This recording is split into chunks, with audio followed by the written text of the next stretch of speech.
You fool! Warren is dead.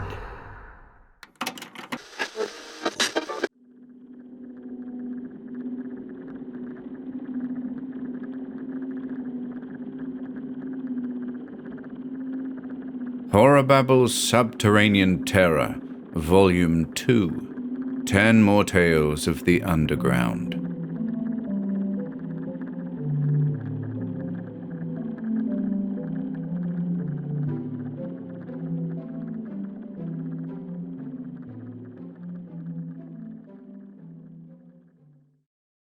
Hey, You Down There, by Harold Rolseth. Calvin Spender drained his coffee cup and wiped his mouth with the back of his hand. He burped loudly and then proceeded to fill a corncob pipe with coarsely shredded tobacco. He scratched a match across the top of the table, and holding it to his pipe, he sucked noisily until billows of acrid smoke poured from his mouth. Dora Spender sat across the table from her husband, her breakfast scarcely touched. She coughed lightly, and then, as no frown appeared on Calvin's brow, she said, "Are you going to dig in the well this morning, Calvin?" Calvin fixed his small, red-rimmed eyes upon her, and, as if she had not spoken, said, "Get going at the chores right away. You're going to be hauling up dirt." "Yes, Calvin," Dora whispered. Calvin cleared his throat, and the action caused his Adam's apple to move rapidly under the loose red skin on his neck. He rose from the table and went out of the kitchen door, kicking viciously at the tawny cat which had been lying on the doorstep. Dora gazed at him and wondered for the 1000th time what it was that Calvin reminded her of. It was not some other person. It was something else. Sometimes it seemed as though the answer was about to spring to her mind, as just now when Calvin had cleared his throat, but always it stopped just short of her consciousness. It was disturbing to know with such certainty that Calvin looked like something other than himself, and yet not know what that something was. Some day, though, Dora knew, the answer would come to her. She rose hurriedly from the table and set about her chores. Halfway between the house and the barn, a donut-shaped mound of earth surrounded a hole. Calvin went to the edge of the hole and stared down into it distastefully. Only necessity could have forced him to tackle this task, but it was either this digging or the hauling of barrels and barrels of water each day from Nordfisher's farm half a mile down the road. Calvin's herd of scrub cattle was small, but the amount of water it drank was astonishing. For 2 weeks now, ever since his well had gone dry, Calvin had been hauling water, and the disagreeable chore was becoming more unpleasant because of neighbor Nord's hints that some kind of payment for the water would only be fair. Several feet back from the edge of the hole, Calvin had driven a heavy iron stake into the ground, and to this was attached a crude rope ladder. The rope ladder had become necessary when the hole had reached a depth well beyond the length of any wooden ladder Calvin owned. Calvin hoped desperately that he would not have to go much further. He estimated that he was now down 50 or 60 feet, a common depth for many wells in the area. His greatest fear was that he would hit a layer of rock which would call for the services of a well-drilling outfit. Both his funds and his credit rating were far too low for such a team.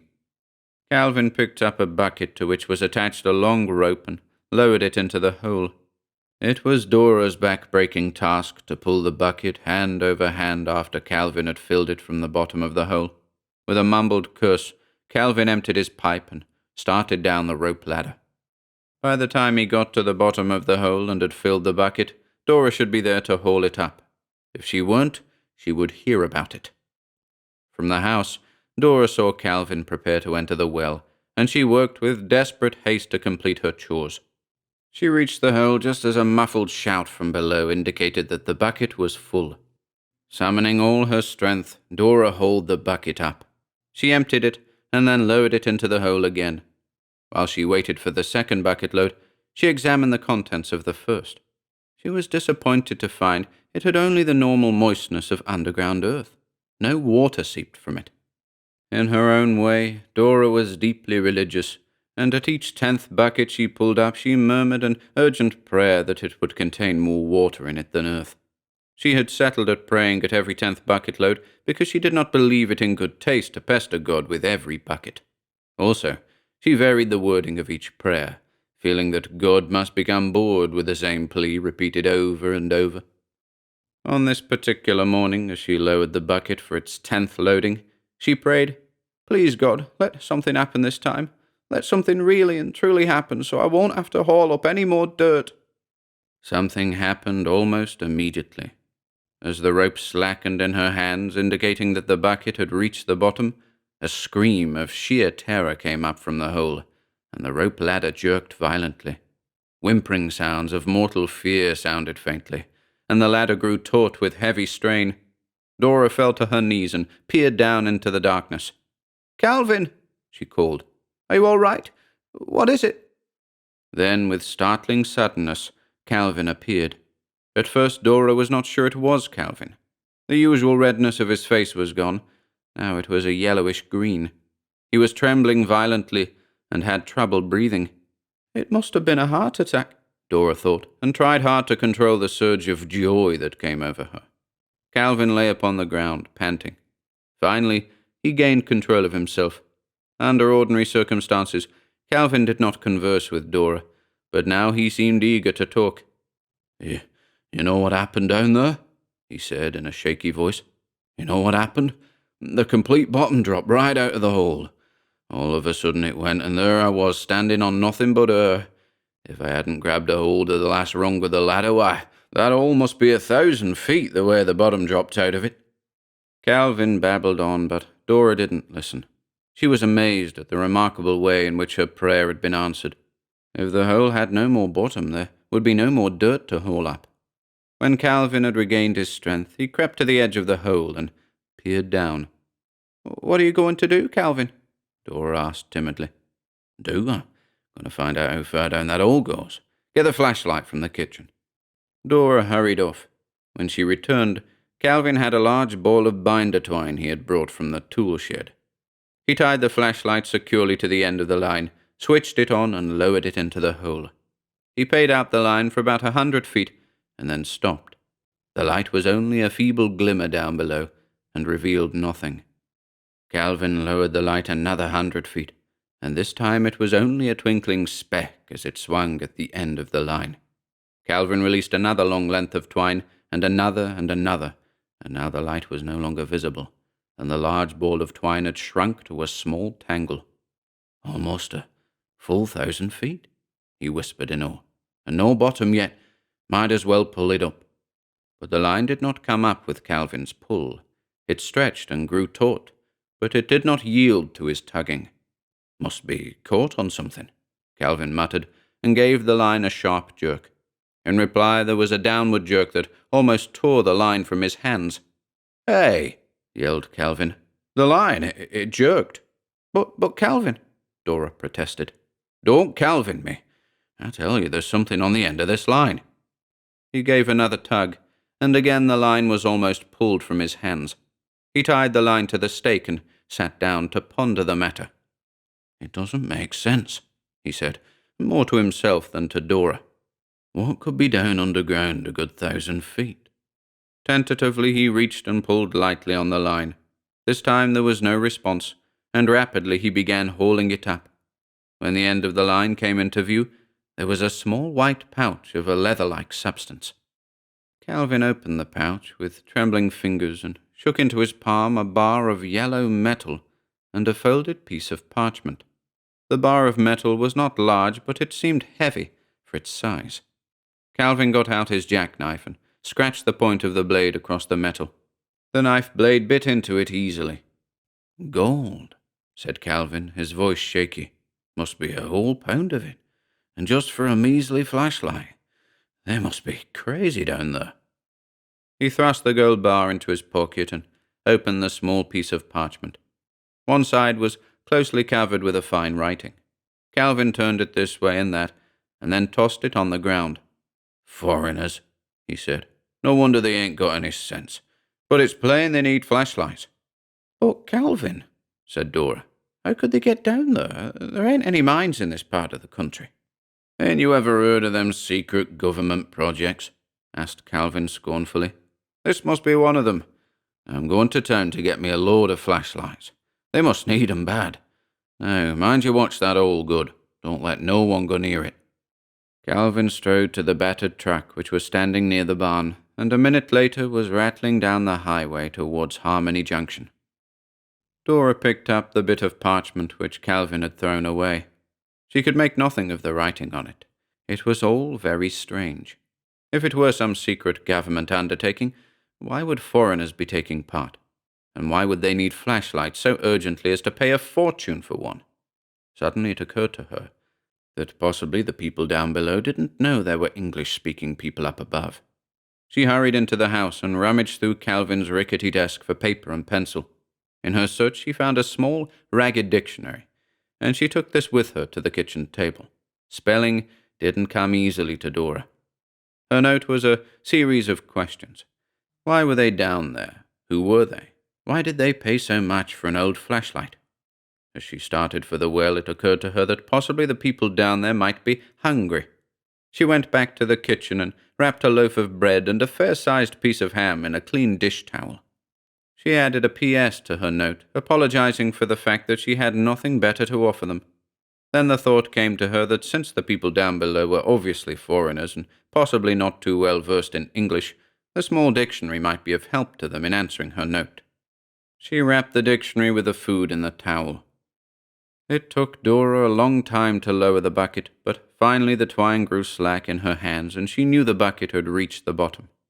She waited for a few moments and then tugged the line gently. The line held firm below, and Dora seated herself on the mound of earth to wait. The warm sunlight felt good on her back, and it was pleasant to sit and do nothing. She had no fear that Calvin would return soon.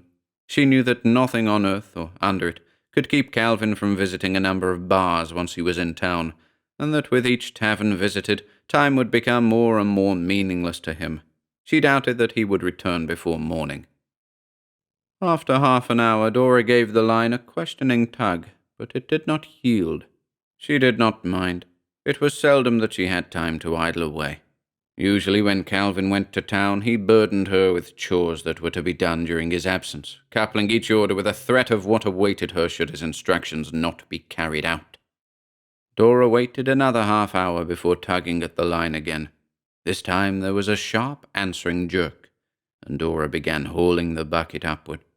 It seemed much heavier now, and twice she had to pause for a rest. When the bucket reached the surface, she saw why it was heavier. "My goodness," she murmured as she viewed the dozen or so yellow metal bars in the bucket. "They must be real hungry down there." A sheet of the strange parchment was also in the bucket, and Dora picked it out, expecting to see the strange writing of the first note. "Well, I declare," she said when she saw that the note was in English. It was in the same print as the dictionary, and each letter had been made with meticulous care. She read the note slowly, shaping each word with her lips as she read. "Your language is barbaric, but the crude code book you sent down made it easy for our scholars to decipher it. We, too, wonder about you. How have you overcome the problem of living in the deadly light? Our legends tell of a race dwelling on the surface, but intelligent reasoning has made us ridicule these old tales until now. We would still doubt that you are surface dwellers, except for the fact that our instruments show without question that the opening above us leads to the deadly light. The clumsy death ray which you sent us indicates that your scientific development is very low. Other than as an object from another race, it has no value to us. We sent gold as a courtesy payment only. The food you call bread is not acceptable to our digestive systems, but the ham is beyond price. It is obviously the flesh of some creature, and we will exchange a double weight of gold for all that you can send us. Send more immediately. Also, send a concise history of your race and arrange for your best scientists, such as they are, to communicate with us. Glar, the Master." Dora took the gold bars to her petunia bed beside the house and buried them in the loose black soil. She paid no heed to the sound of a car coming down the highway at high speed until it passed the house and a wild squawking sounded above the roar of the motor. She hurried around to the front of the house, knowing already what had happened. She stared in dismay at the 4 chickens which lay dead in the road. She knew that Calvin would blame her and beat her into unconsciousness. Fear sharpened her wits. Perhaps if she could dispose of the bodies, Calvin would think foxes had got them. Hastily she gathered up the dead chickens and feathers which lay scattered about. When she was finished, There was no evidence of the disaster. She carried the chickens to the back of the house, wondering how she could best dispose of them. Suddenly, as she glanced towards the hole, the answer came to her. An hour later, the 4 chickens were dressed and neatly cut up. Ignoring the other instructions in the note, she sent the bulky parcel of chicken down into the hole. She sat down again to enjoy the luxury of doing nothing. When, an hour later, she picked up the line, there was an immediate response from below. The bucket was exceedingly heavy this time, and she was fearful that the line might break. She was dizzy with fatigue when she finally hauled the bucket over to the edge of the hole. This time there were several dozen bars of gold in it, and a brief note in the same precise lettering as before. Our scientists are of the opinion that the flesh you sent down is that of a creature you call chicken. This is the supreme food. Never have we eaten anything so delicious. To show our appreciation, we are sending you a bonus payment. Your code book indicates that there is a larger creature similar to chicken called turkey. Send us turkey immediately. I repeat, send us turkey immediately. Glar, the master. Land sakes, gasped Dora. They must have eaten that chicken raw. Nowhere in tarnation would I get a turkey. She buried the gold bars in another part of her petunia bed. Calvin returned about 10 o'clock the next morning. His eyes were bloodshot, and his face was a mottled red. The loose folds of skin on his neck hung lower than usual, and more than ever he reminded Dora of something that she couldn't quite put a name to. Calvin stepped down from the truck, and Dora cringed, but he seemed too tired and preoccupied to bother with her. He surveyed the hole glumly, then got into the truck and backed it to the edge of the mound of earth. On the back of the truck was a winch with a large drum of steel cable. "Fix me something to eat," he ordered Dora. Dora hurried into the house and began preparing ham and eggs. Each moment she expected Calvin to come in and demand to know with a few blows what was holding up his meal. But Calvin seemed very busy in the vicinity of the hole. When Dora went out to call him to eat, she found he had done a surprising amount of work. He had attached an oil drum to the steel cable. This hung over a heavy steel rod which rested across the hole. Stakes driven into the ground on each side of the hole held the rod in place. "Your breakfast is ready, Calvin," said Dora. "Shut up," Calvin answered. The winch was driven by an electric motor, and Calvin ran a cable from the motor to an electric outlet on the yard light post. From the cab he took a number of boxes and placed them in the oil drum. "A whole 100 of 'em," he chuckled, more to himself than to Dora. 59 cents apiece. Peanuts. 1 bar of gold will buy thousands." Calvin threw the switch which controlled the winch, and with sickening force Dora realized the terrible thing that would soon happen. The creatures down below had no use or regard for flashlights. Down went the oil drum, the cable screeching shrilly as it passed over the rod above the hole. Calvin got an oil can from the truck and applied oil generously to the rod and cable. In a very short while, the cable went slack and Calvin stopped the winch. "I'll give them an hour to load up the gold," he said, and went to the kitchen for his delayed breakfast. Dora was almost numb with fear. What would happen when the flashlights came back up with an insulting note in English was too horrible to contemplate. Calvin would learn about the gold she had received and very likely kill her. Calvin ate his breakfast leisurely. Dora busied herself with household tasks, trying with all her might to cast out of her mind the terrible thing which was soon to happen. Finally, Calvin glanced at the wall clock, yawned widely, and tapped out his pipe. Ignoring Dora, he went out to the hole. In spite of her terrible fear, Dora could not resist following him. It was as if some power outside herself forced her to go. The winch was already reeling the cable when she got to the hole. It seemed only seconds before the oil drum was up. The grin on Calvin's face was broad as he reached out over the hole and dragged the drum to the edge. A look of utter disbelief replaced the grin as he looked into it. His Adam's apple seemed to vibrate under his red-skinned throat, and once again part of Dora's mind tried to recall what it was that Calvin reminded her of. Calvin was making flat, bawling sounds like a lost calf. He hauled the drum out of the hole and dumped its contents on the ground. The flashlights, many of them dented and with lenses broken, made a sizable pile. With a tremendous kick, Calvin sent flashlights flying in all directions. One, with a note attached, landed at Dora's feet. Either Calvin was so blinded by rage that he didn't see it, or he assumed it was written in the same unreadable script as the first note. "You down there!" he screamed into the hole. "You filthy swine, I'll fix you. I'll make you sorry you ever double-crossed me. I'll... He dashed for the house, and Dora hastily snatched up the note. "You are even more stupid than we thought. Your clumsy death rays are useless to us. We informed you of this. We want turkey. Send us turkey immediately. Glar, the master." She crumpled the note quickly as Calvin came from the house with his double-barreled shotgun. For a moment, Dora thought that he knew everything and was about to kill her. "Please, Calvin," she said. "Shut up," said Calvin. "You saw me work the winch. Can you do it?" "Why, yes, but what—" "Listen to me. I'm going down there to fix those dirty foreigners. You send me down and bring me up." He seized Dora by the shoulder. "And if you mess things up, I'll fix you too. I'll really and truly fix you." Dora nodded dumbly. Calvin put his gun in the oil drum and pushed it to the center of the hole. Then, hanging onto the cable, he carefully lowered himself into the drum. "Give me just 1 hour to run those dirty rats down, then bring me back up," he said. Dora threw the switch, and the oil drum went down. When the cable slackened, she stopped the winch. She spent most of the next hour praying that Calvin would not find the people down there and become a murderer. Exactly an hour later, Dora started the oil drum upward. The motor labored mightily as though under a tremendous strain, and the cables seemed stretched almost to breaking point. Dora gasped when the oil drum came into view. Calvin was not in it. She shut off the motor and hastened to the drum, half expecting to find Calvin crouching down inside. But Calvin was not there. Instead, there were scores of gold bars, and on top of them a sheet of the familiar white parchment.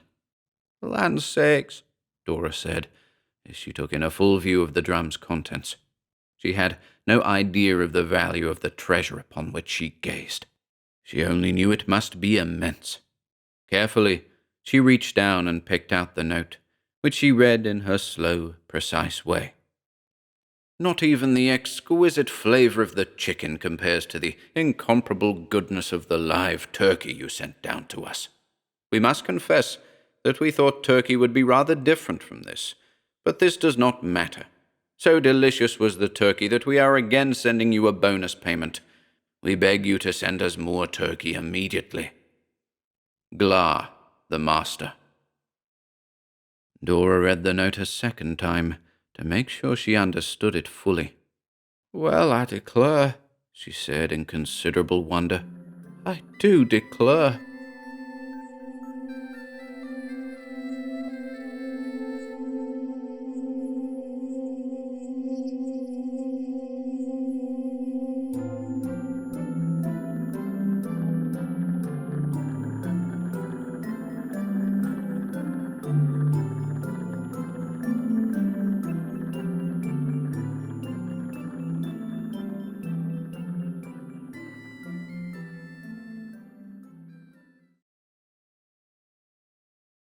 One Chance by Ethel Helene Coen. It was the terrible summer of 1720. The plague hung darkly over shuddering New Orleans. Its black wings beat at every door, and there were few that had not opened to its dread presence. Paul had seen his mother, father, sisters, and friends swept down by its mowing sickle. Only Marie remained for him, beautiful Marie, with her love for him that he knew was stronger than any plague, the one thing in all the world that was left to sustain him. "Let us fly from this accursed place," he pleaded. "Let us try to find happiness elsewhere. Neither of us has a tie to bind us here. Is not your sister to be buried this very day? Ah, St. Louis has seen many such scenes in this last month. We will fly to Canada and begin all over." "But, my darling," she protested, "you forget the quarantine. No one is allowed to enter or leave the city. Your plan is hopeless. No, no, I have a plan. Such a terrible one that I shudder to think of it. Here it is." While he rapidly sketched their one desperate chance, Marie's face blanched. But when he finished, she agreed. The daughter of the mayor had died that morning. A special dispensation had been secured to ship her body to Charleston for burial. The body rested in its casket in St. Louis Cathedral, and was to be shipped by boat that night. At 6 o'clock that evening, the cathedral was empty save for its silent occupants awaiting burial. The tall wax tapers glimmered fitfully over the scene of desolation. Paul and Marie crept in and went to the casket of the mayor's daughter. Paul rapidly unscrewed the wooden top, removed the slight body, put it into a large sack, and Marie, nearly swooning from terror, got into the coffin. "Here is a flask of water," Paul whispered, "and remember, not a sound, no matter what happens. I shall sneak aboard the boat before it sails at 9. After we are out for half an hour, I will let you out of this. It is our only chance." "Yes, I know," Marie whispered chokingly. "I shall make no sound. Now go. The priests will soon be back, so one last kiss until we're on the boat." He kissed her passionately, then loosely screwed the top on the casket. Stealing with his awful burden to the yard in the back of the cathedral, he remembered a deep, dried-up well in one corner of the yard, just the place to dispose of the body. "God rest the poor girl's soul," he thought. "She, wherever she is, will understand that I meant no sacrilege to her remains, but this is my one chance of happiness, my only chance." His task ended, he climbed the iron wall and walked rapidly up Pirate's Alley and wandered over the Vieux Carré until 8:30. Thank God, it was time to try the success of their daring venture. His head whirled, and his heart beat like a trip hammer as he slipped onto the boat unobserved by any but the dockhands, who probably considered him one of their number. He secreted himself in a dark corner and waited. After centuries had passed, or so it seemed to him, the boat started moving. It would not be long now. He did not stop to think what would happen when they were caught. That would take care of itself. Ah, voices coming nearer and nearer. From his corner, Paul could distinctly see the silhouettes of the two men who were approaching. "Yes," said one, "it is sad. The mayor is broken-hearted. We were going to take her body to Charleston, but the mayor had her buried from St. Louis just after the sun went down."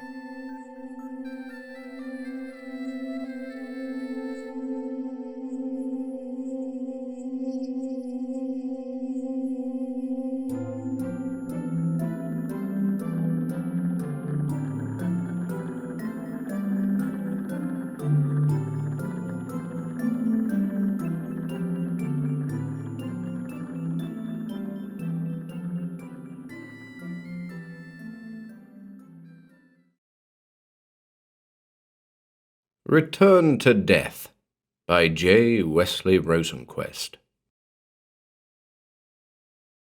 Great sadness reigned in the little Transylvanian village of Rotenburg. Herr Feldenplantz was dead. Here and there, as one walked in the cobblestone streets, one saw a sudden dampness in the eyes of passers-by as his name was mentioned. Everyone was talking about him, praising his virtues, lamenting his early death, and in the eyes of many a Fräulein was more than a trace of tears. He was indeed well beloved by all the village.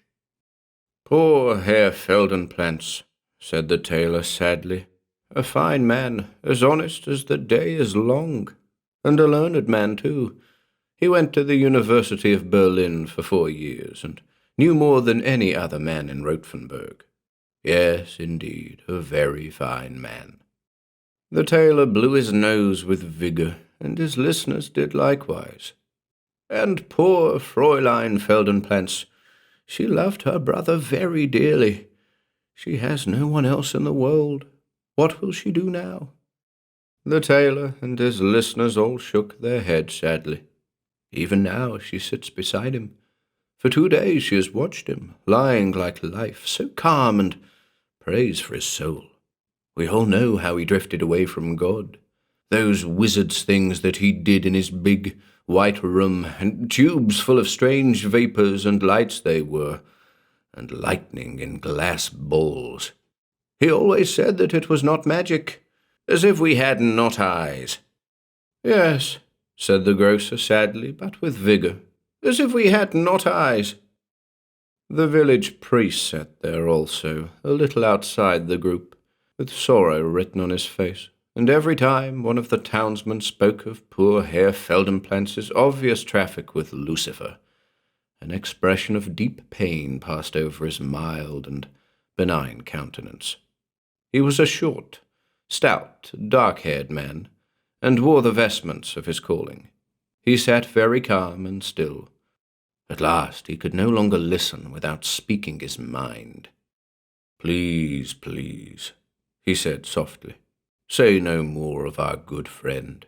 He is now, I hope, among the blessed saints, and we must speak only well of the dead. Remember, he was a good man. Perhaps he strayed without knowing that he was ensnared by the enemy's wiles. If that be so, there is salvation for him. Let us not speak of Herr Feldenplance. Let us not use our human judgment. Let us rather pray with the Fräulein Feldenplance, who even now prays beside her brother's coffin." So saying, he got up from his chair and motioned to the men gathered there in the tailor's store to follow him. They did so, the grocer, the tailor, the blacksmith, the butcher, and the mayor. They climbed the steep mountain path with energy and puffing, and said nothing. The evening dew lay heavy on the long, wild grass, and from overhead fell cool drops from the leaves of the thick, ancient oaks growing on the mountainside. That cool, calm, mountain hush had descended with the twilight. It was as though a great, blue, star-sprinkled bowl had been inverted and placed upon the earth, with the summit of the mountain touching its spangled centre. Suddenly, the priest spoke to his companions. "See, my friends, there lies the Feldenplance dwelling. When we enter, let us conduct ourselves with fitting dignity and propriety. We must not speak to the bereaved Fräulein when we enter, but gather around the coffin and pray with her. We must not disturb her." So it was. The big house, white-painted and gabled and surrounded by gardens, lay just before them.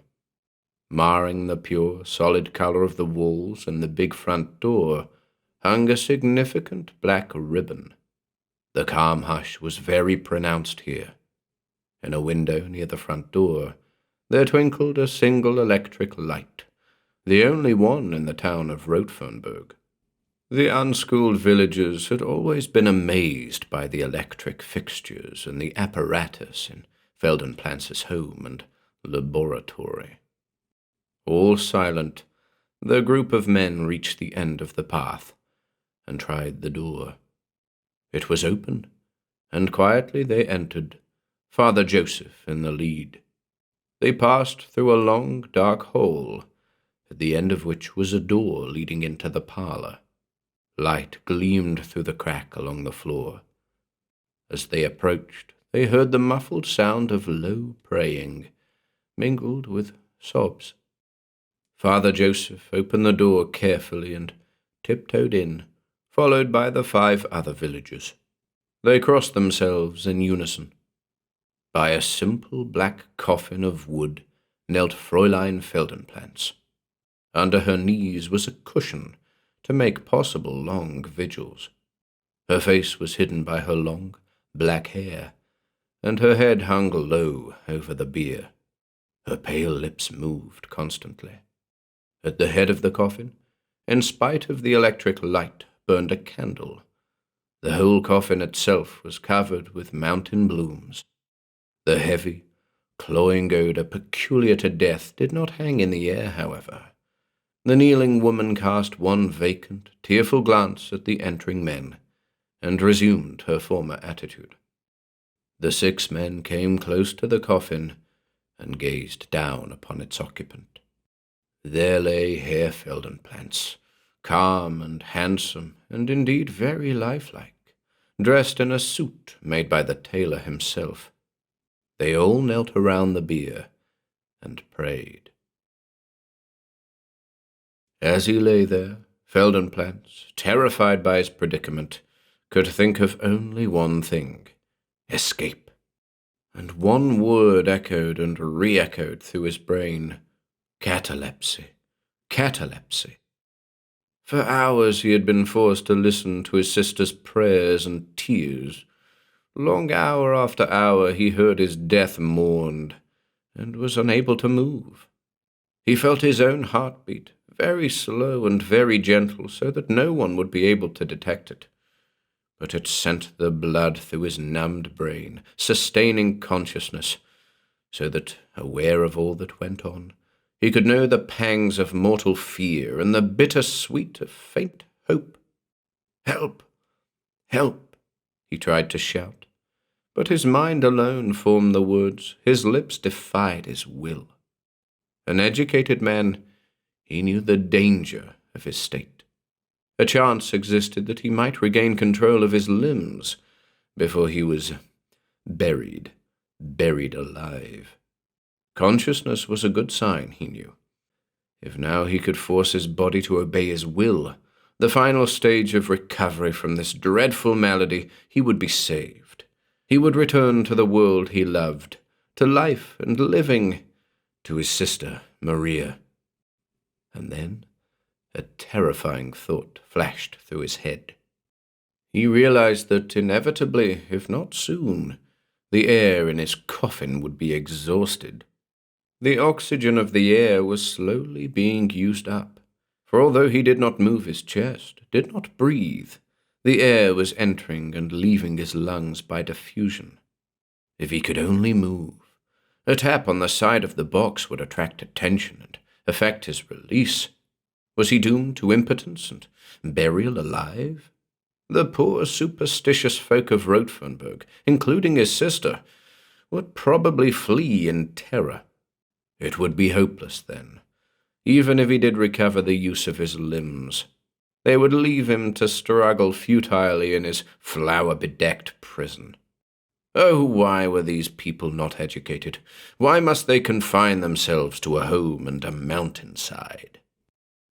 Gradually, he fell into a dreamy, reflective state, in which the first sharp agony of terror had dissolved away from sheer exhaustion, and only 2 hopes remained in his mind, like brilliant butterflies that rested for a brief moment on a withered flower. First, he must move, and second, his sister must not be afraid. She must set him free from his narrow prison. And these 2 hopes, bitter for their improbability and sweet for their possibility, were all for which he existed. To his ears still came the muffled voice of Maria, hoarse and weary from long use. Through his eyelids the vigil light shone. Suddenly he heard the sound of feet in the room where he was lying. He listened carefully. They were men, he calculated, about a half-dozen. Here was new hope. If he moved or made a sound, one of the men might have sense and courage enough to free him. Then his ears caught the sound of voices praying in unison. So now they too were praying for him. Several minutes grew into an hour, and then the voices became still, including his sister's. A pang of apprehension ran through him like a red-hot sword. Were they going to leave him? But no. He heard the sound of scraping chairs and the rustle of clothing. They were sitting down. As he listened attentively, he heard a voice that was familiar, low-pitched though it was from respect for the dead, and muffled by the wooden walls that enclosed him. It was Father Joseph. "Please, Fräulein Feldenplantz," he insisted gently. "You must go to bed now. You are very weary, and tomorrow you must rise early for your brother's funeral. Please sleep now." There was no answer, but Feldenplantz heard the sound of footsteps on the stairs. Maria was going upstairs, evidently. "Let us hope," said Father Joseph, "that our good friend has no need of our prayers. By now he is in heaven or hell, be it not the latter." The 6 men sat there quietly, nodding their heads. "Or purgatory," added the tailor, looking toward the priest for agreement. The unmoving man in the coffin almost felt amused. "After the burial, the Fräulein will no doubt destroy the unholy things in her brother's big white room in the cellar," spoke up the blacksmith, who was a big man and who very seldom spoke. "I think," he continued, "that cellars should rightly hold only wines. So they would like to see his laboratory destroyed. And after he was buried, he made a desperate, mighty attempt to move, but could not. Was it imagination, or was the air really growing bad? His head began to swim, and he thought he felt his heart beat a little faster. "The whole village of Rothenburg will come to see the Feldenplantz funeral," said the mayor, a tall, thin man, "and I will lead the procession. He was one of my best friends, and hence it is only fitting that I do so. Ah, well, I remember his cheerful good morning and his fine wines. He was a generous man, too, always giving alms, and he paid the highest taxes in the town. No one was more honest either. A very fine man." The mayor blew his nose gently, as he was in the presence of the dead. All nodded their heads in agreement, except Father Joseph, who was absorbed in a prayer book. His pale hand stood out against his black cassock, and his lips moved slightly. Several minutes passed before he looked up. Dear God, prayed Feldenplantz over and over as he felt the true death approaching. But what was this? He felt a tremor pass over his body. His heart beat faster, and a warm flush passed over his numbed limbs. Slowly, he felt his will creep down the sleeping nerves into his extremities. Very soon now, he hoped, freedom would be his. "Let us go now," said the priest, and a pang of terror passed through the man in the coffin.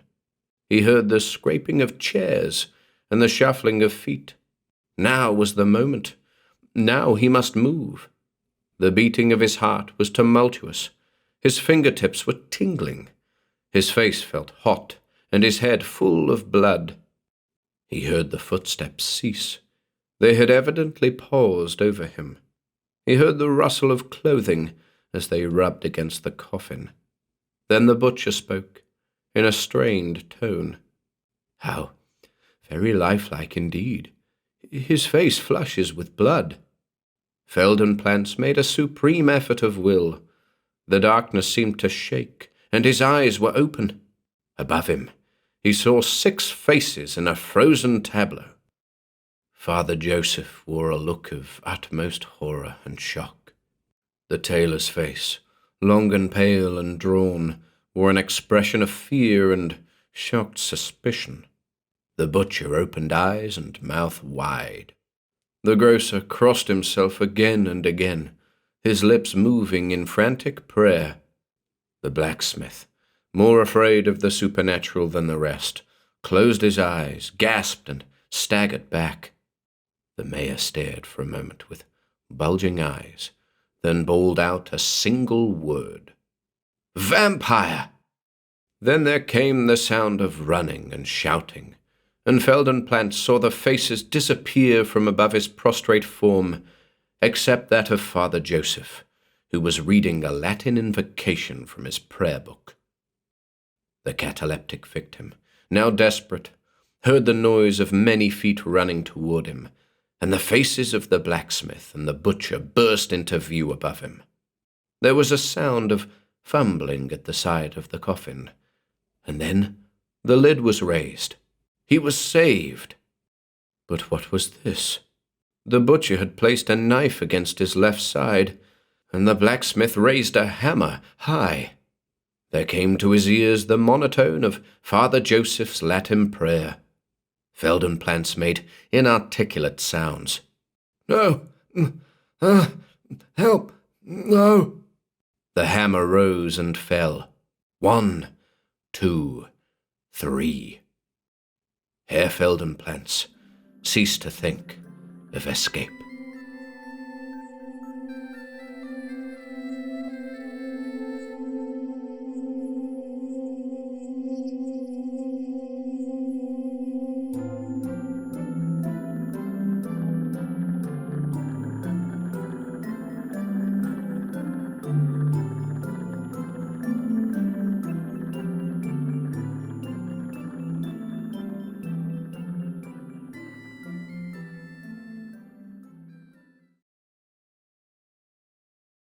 The Grave by Orville R. Emerson. The end of this story was first brought to my attention when Fromwiller returned from his trip to Mount Kemmel with a very strange tale indeed, and one extremely hard to believe. But I believed it enough to go back to the Mount with From to see if we could discover anything more, and after digging for a while at the place where From's story began, we made our way into an old dugout that had been caved in, or at least where all the entrances had been filled with dirt, and there we found, written on German correspondence paper, a terrible story. We found the story on Christmas Day, 1918, while making the trip in the Colonel's machine from Watteau in Flanders, where our regiment was stationed. Of course, you have heard of Mount Kemmel in Flanders. More than once it figured in newspaper reports as it changed hands during some of the fiercest fighting of the war. And when the Germans were finally driven from this point of vantage in October 1918, a retreat was started which did not end until it became a race to see who could get into Germany first. The advance was so fast that the victorious British and French forces had no time to bury their dead. And, terrible as it may seem to those who have not seen it, in December of that year one could see the rotting corpses of the unburied dead scattered here and there over the top of Mount Kemmel. It was a place of ghastly sights and sickening odours, and it was there that we found this tale. With the chaplain's help, we translated the story, which follows. For 2 weeks I have been buried alive. For 2 weeks I have not seen daylight, nor heard the sound of another person's voice. Unless I can find something to do besides this everlasting digging, I shall go mad. So I shall write. As long as my candles last, I will pass part of the time each day in setting down on paper my experiences. Not that I need to do this in order to remember them. God knows that when I get out, the first thing I shall do will be to try to forget them. But if I should not get out, I am an Oberleutnant in the Imperial German Army. 2 weeks ago, my regiment was holding Mount Kemmel in Flanders. We were surrounded on 3 sides and subjected to a terrific artillery fire. But on account of the commanding position, we were ordered to hold the mount to the last man. Our engineers, however, had made things very comfortable.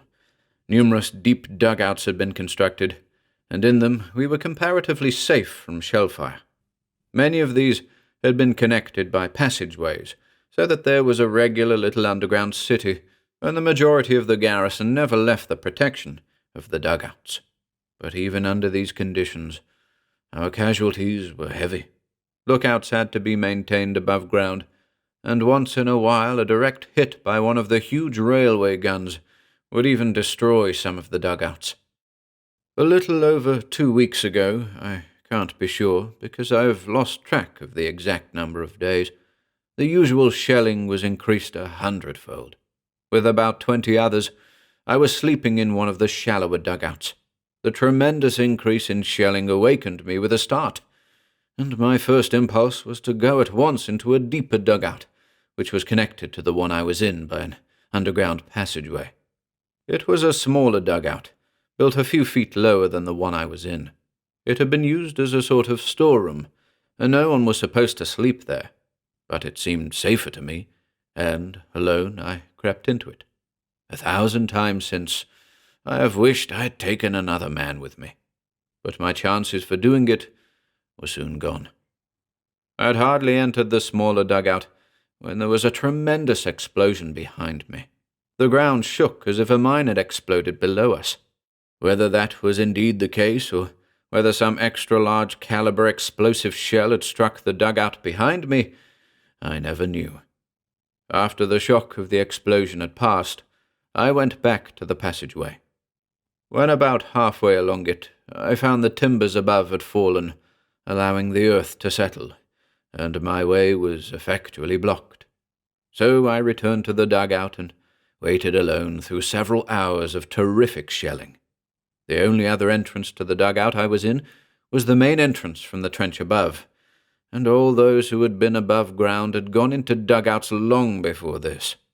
So I could not expect anyone to enter while the shelling continued, and when it ceased, there would surely be an attack. As I did not want to be killed by a grenade thrown down the entrance, I remained awake in order to rush out at the first signs of cessation of the bombardment and join what comrades there might be left on the hill. After about 6 hours of the heavy bombardment, all sound above ground seemed to cease. 5 minutes went by, then 10. Surely the attack was coming. I rushed to the stairway leading out to the air. I took a couple of strides up the stairs. There was a blinding flash and a deafening explosion. I felt myself falling. Then darkness swallowed everything. How long I lay unconscious in the dugout I never knew, but after what seemed like a long time, I practically grew conscious of a dull ache in my left arm. I could not move it. I opened my eyes and found only darkness.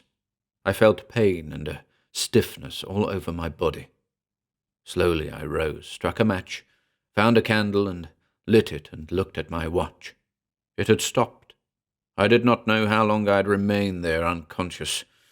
All noise of bombardment had ceased. I stood and listened for some time, but could hear no sound of any kind. My gaze fell on the stairway entrance. I started in alarm.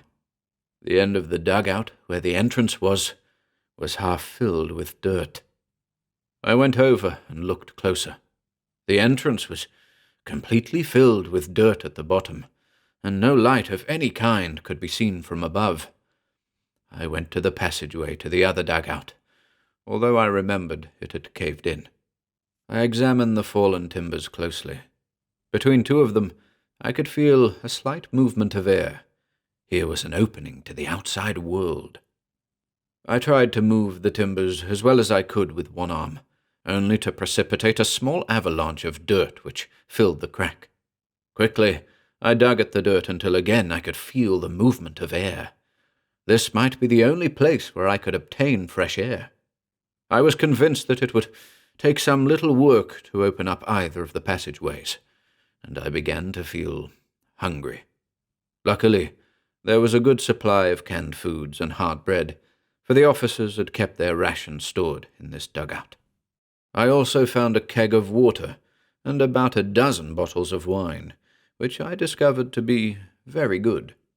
After I had relieved my appetite and finished one of the bottles of wine, I felt sleepy, and although my left arm pained me considerably, I soon dropped off to sleep.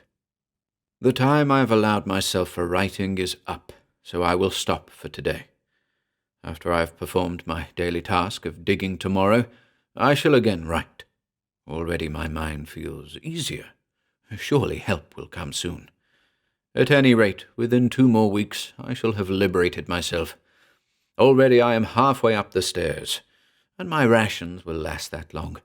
I have divided them so they will. Yesterday I did not feel like writing after I finished my digging. My arm pained me considerably. I guess I used it too much. But today I was more careful with it, and it feels better. And I am worried again.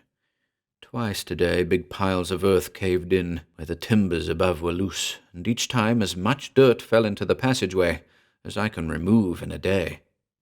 2 days more before I can count on getting out by myself. The rations will have to be stretched out some more. The daily amount is already pretty small, but I shall go on with my account. From the time I became conscious, I started my watch, and since then I have kept track of the days. On the second day I took stock of the food, water, wood, matches, candles, etc., and found a plentiful supply for 2 weeks at least. At that time I did not look forward to a stay of more than a few days in my prison. Either the enemy or ourselves will occupy the hill, I told myself, because it is such an important position, and whoever now holds the hill will be compelled to dig in deeply in order to hold it. So to my mind it was only a matter of a few days until either the entrance or the passageway would be cleared, and my only doubts were as to whether it would be friends or enemies that would discover me.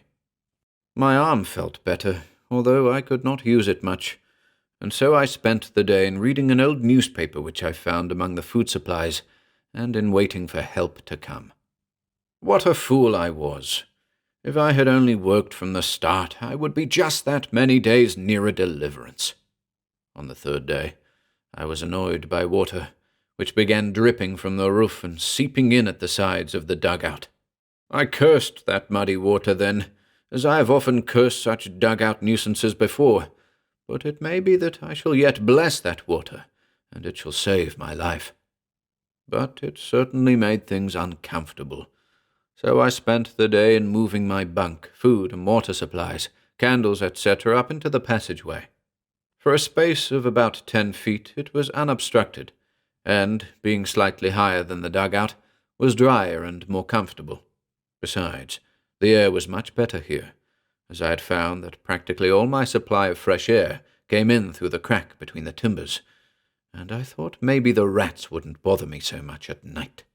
Again, I spent the balance of the day simply in waiting for help.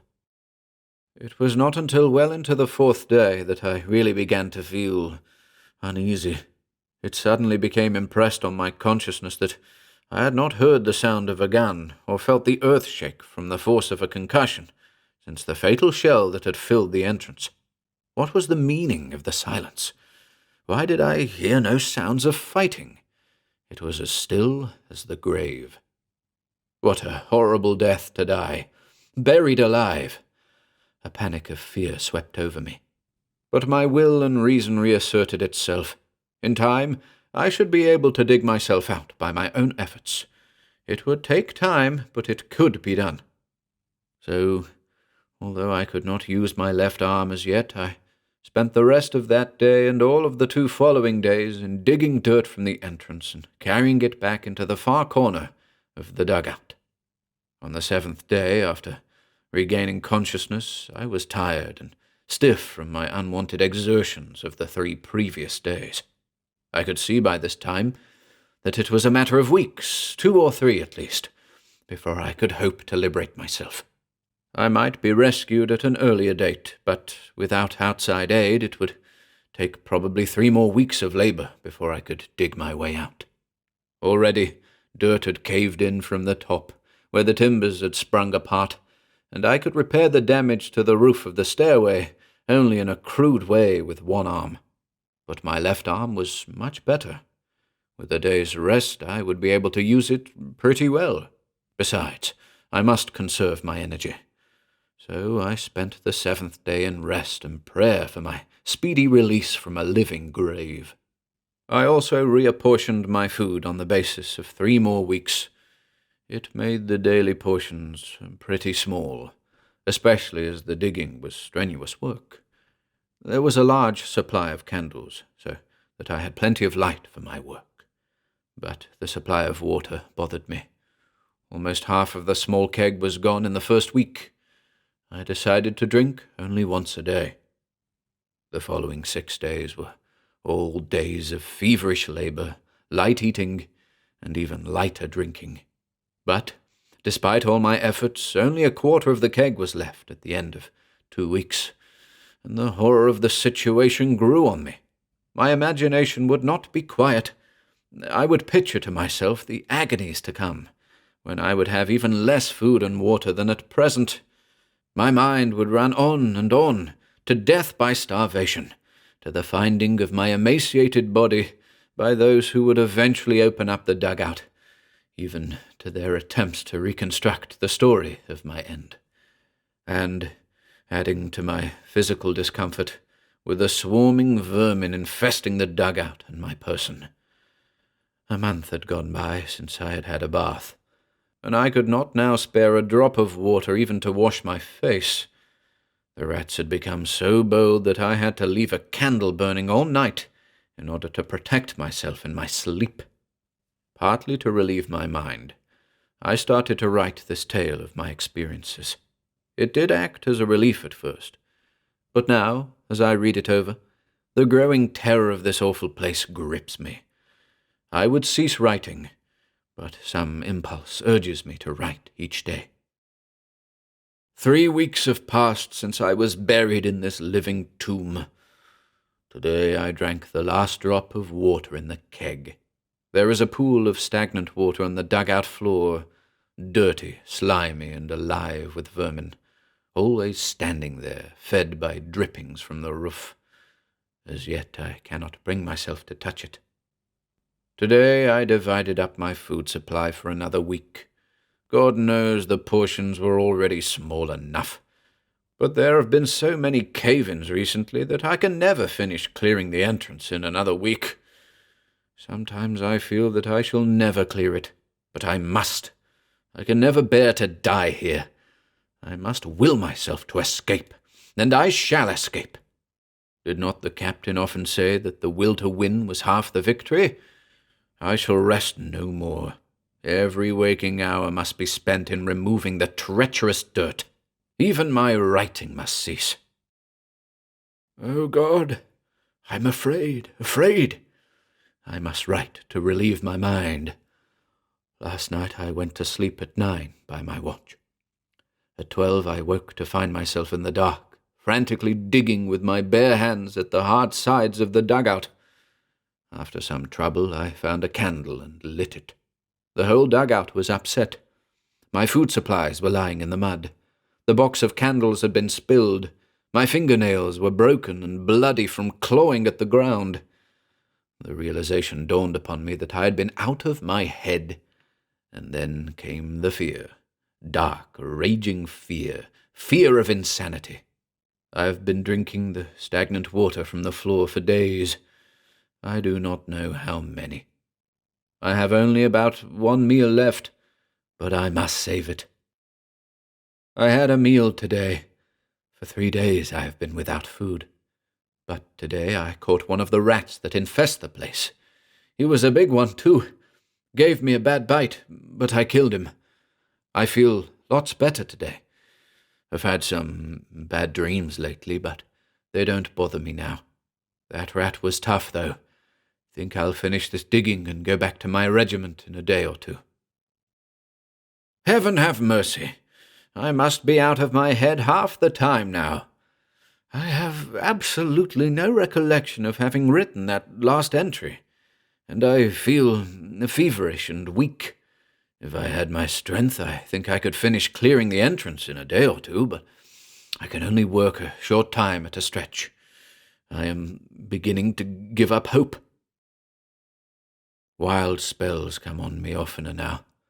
I awake tired out from exertions which I cannot remember. Bones of rats, picked clean, are scattered about, yet I do not remember eating them. In my lucid moments I don't seem to be able to catch them, for they are too wary and I am too weak. I get some relief by chewing the candles, but I dare not eat them all.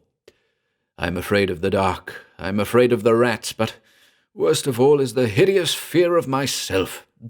My mind is breaking down. I must escape soon, or I will be little better than a wild animal. Oh, God, send help! I am going mad. Terror, desperation, despair.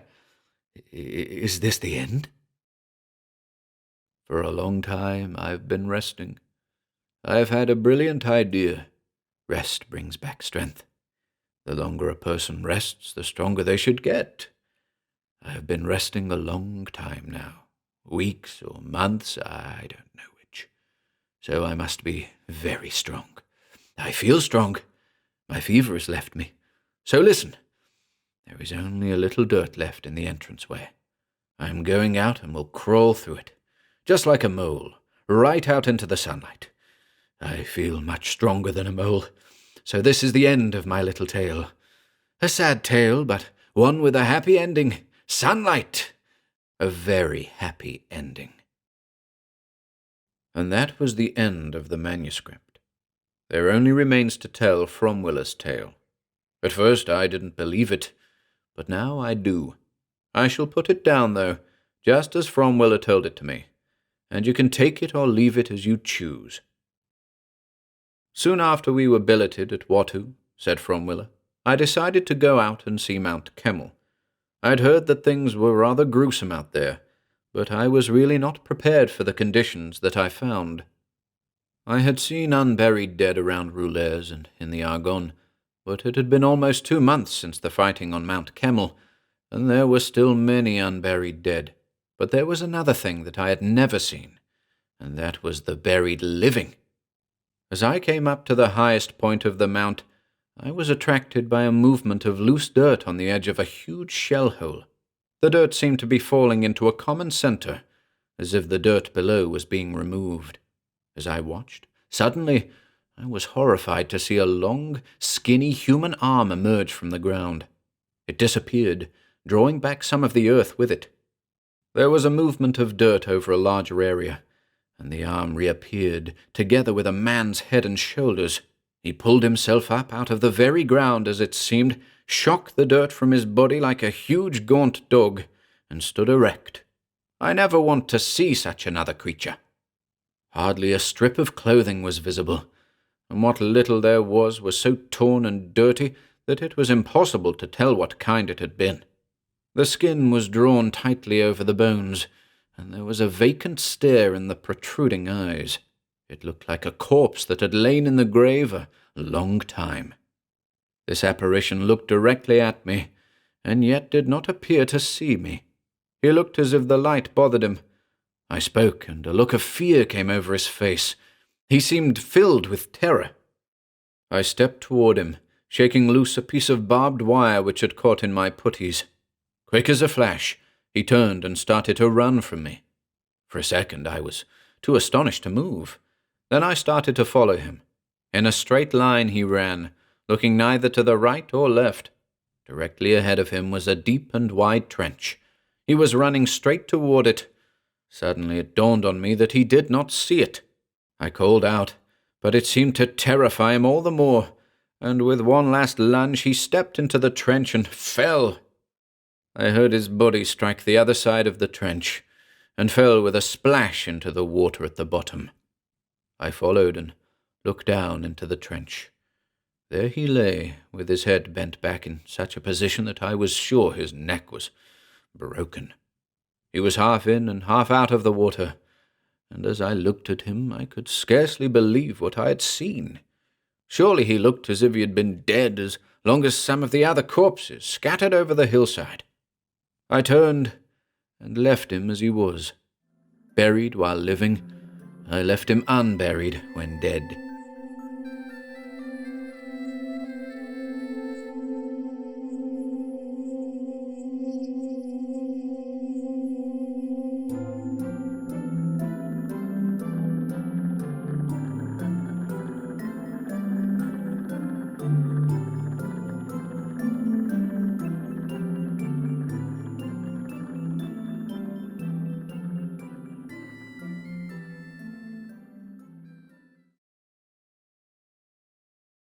The Tunnel by John Metcalfe.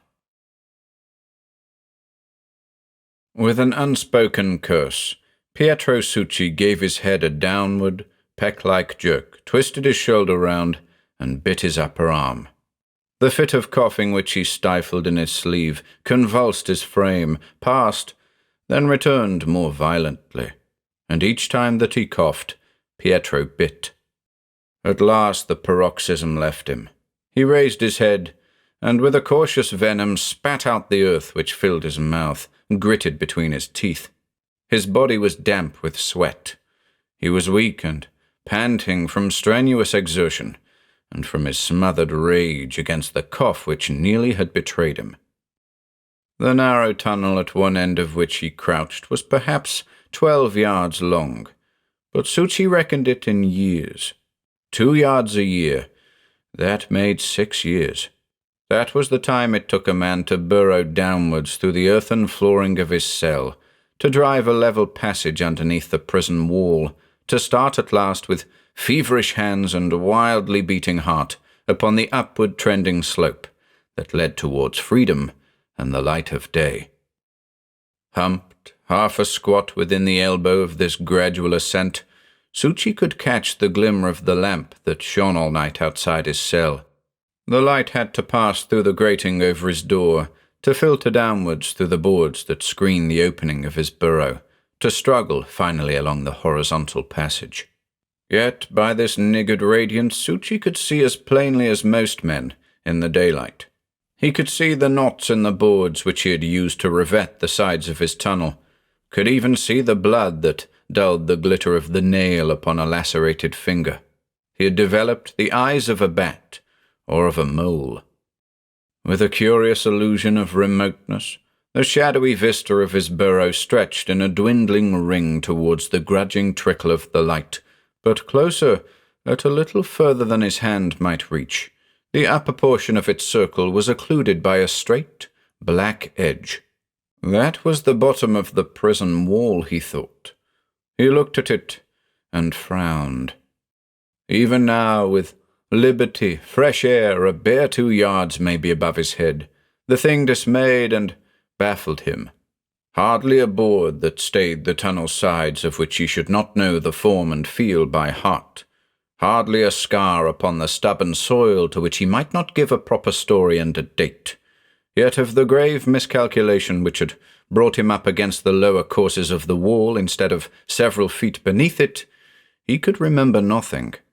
It must have added at the least a fortnight to his tale of strenuous days, for it entailed an awkward dip and, till he worked beyond it, a painful cramping of the limbs. Strange that he should have so forgotten. For some moments he regarded it perplexedly. Then, with a sudden passionate intake of the breath, he turned. Enough that it was past. Another hour, and he should be free. Feverishly, he recommenced his labouring. He was still panting from excitement and from the violence of his toil. The sweat, which had chilled upon his body, made him shiver till his renewed exertion warmed him once again. He worked with both hands clasped about the handle of a chisel, prizing and clawing, using his fingers to tear out the loosened clods. The earth fell pattering round him in a chilly, softly crumbling shower, matting his hair, tickling inside his loosely fitting shirt, filling his eyes and nose, making him choke and grunt. Once, in a frozen rage, he stopped again to clap his mouth against his sleeve, fearing a fresh attack of coughing. But presently the irritation passed, and he continued.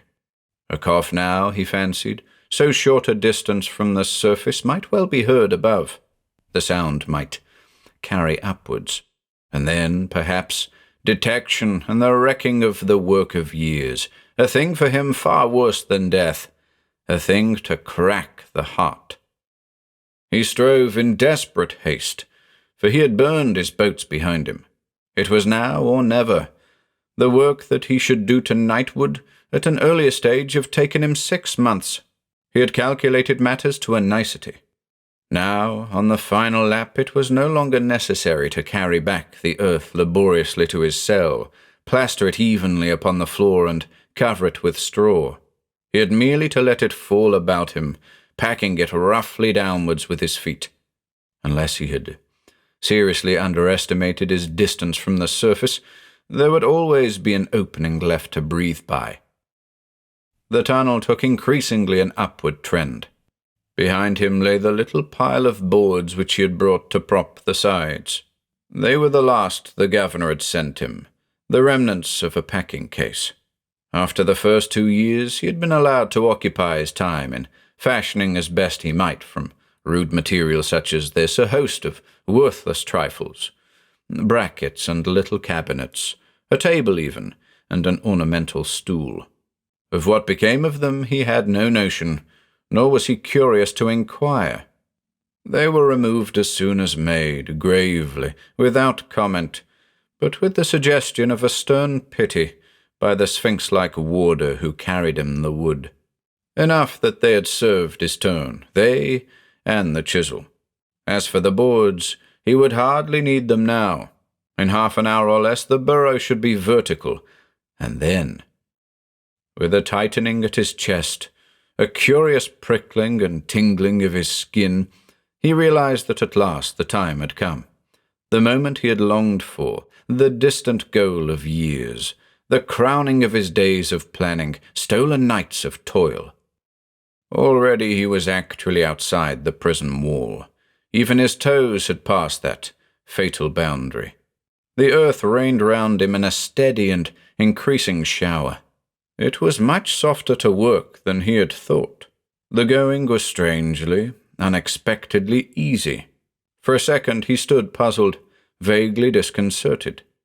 Then, with a bracing of his muscles for the ultimate assault, he began again to battle upwards, and as his body strove and struggled, Pietro's mind, released, fled skimming backwards. In a kind of vivid dream, he saw himself as he had stood 8 years ago, desolate for the first time within his cell, gazing with unseeing eyes upon the truckle bed, the freshly littered straw, listening in a dry anguish of despair to the fading echoes of his jailer's tread. For an unreckoned time, his mind had frozen in a curious suspension of emotion. Within it, none the less the feverishly imaged details of his trial had revolved grotesquely. He came of humble but aspiring stock. At 25, he had inherited from his father one of the small quicksilver mines by Veggia. He had married, bought a villa near the coast. The mine was managed by a Sardinian named Torriani, a bitter, yellow-visaged man, whom gossip credited with a passion for Pietro's wife. One morning, Torriani vanished, but a fortnight later his battered body was discovered at the bottom of a disused shaft. Pietro was arrested. His trial dragged throughout the flaming heat of a Sicilian summer towards a predestined end. 1,000 nothings had declared his guilt, forgotten jests that turned bewilderingly to subtle threats, the raked-up story of some fatuous years-old altercation over cards, innumerable significant and sinister mischances. Pietro, calm throughout 3 torturing months, broke down at last before his lawyer. "But," he had cried, "they don't understand. You see, they don't understand. I'm innocent. I proclaim it innocent." The lawyer, shrugging wryly, had with a bitter smile replied, "Ah, well, as it happens, you're a lucky one. I can tell you that you've escaped the life term. They're commuting it to 40 years. That irony, however, was lost upon Pietro. Now, as his fingers tore away the over-roofing earth in their exultant fury, he felt a dim amazement for these early days. What had his life been like? How had he lived at all without this hope, this secret and engrossing dream of liberty to nourish and sustain him? Quite plainly, he recalled the birth of his idea. 2 years or more had passed since his conviction, and he was busy hoeing a bed of garlic in the governor's garden. Such jobs were granted in reward for good behavior. Raising his eyes a moment from his work, he had looked up and seen the sunlight glitter on a pane. He had been long enough within the prison to realize that a little further to the rear beneath this pane was situated his own cell. In a flash it had come to him. He could be no more than 20 paces from the outer wall. Some day he would escape. Reflection, while it brought to light unreckoned difficulties, had strengthened his resolve. A number of circumstances favored the attempt. For one thing, the wood and mallet, and the precious chisel. Besides that, the prison was old and antiquated. Upon the mainland it could never have existed. It had been extemporized half a century ago from the ruined stronghold of some fallen noble house, and served since then for the incarceration of ladrones and occasional banditti from the hills. His own cell had an earthen floor. It was in the night that he had worked. At first he had used a nail, and after that the taper of the chisel blade which he had pulled from out its wooden socket. The blunting and the rusting of the other end would have aroused suspicion. 100 pitfalls lay in wait for an unwary step. 100 far-off chances of detection had had to be envisaged.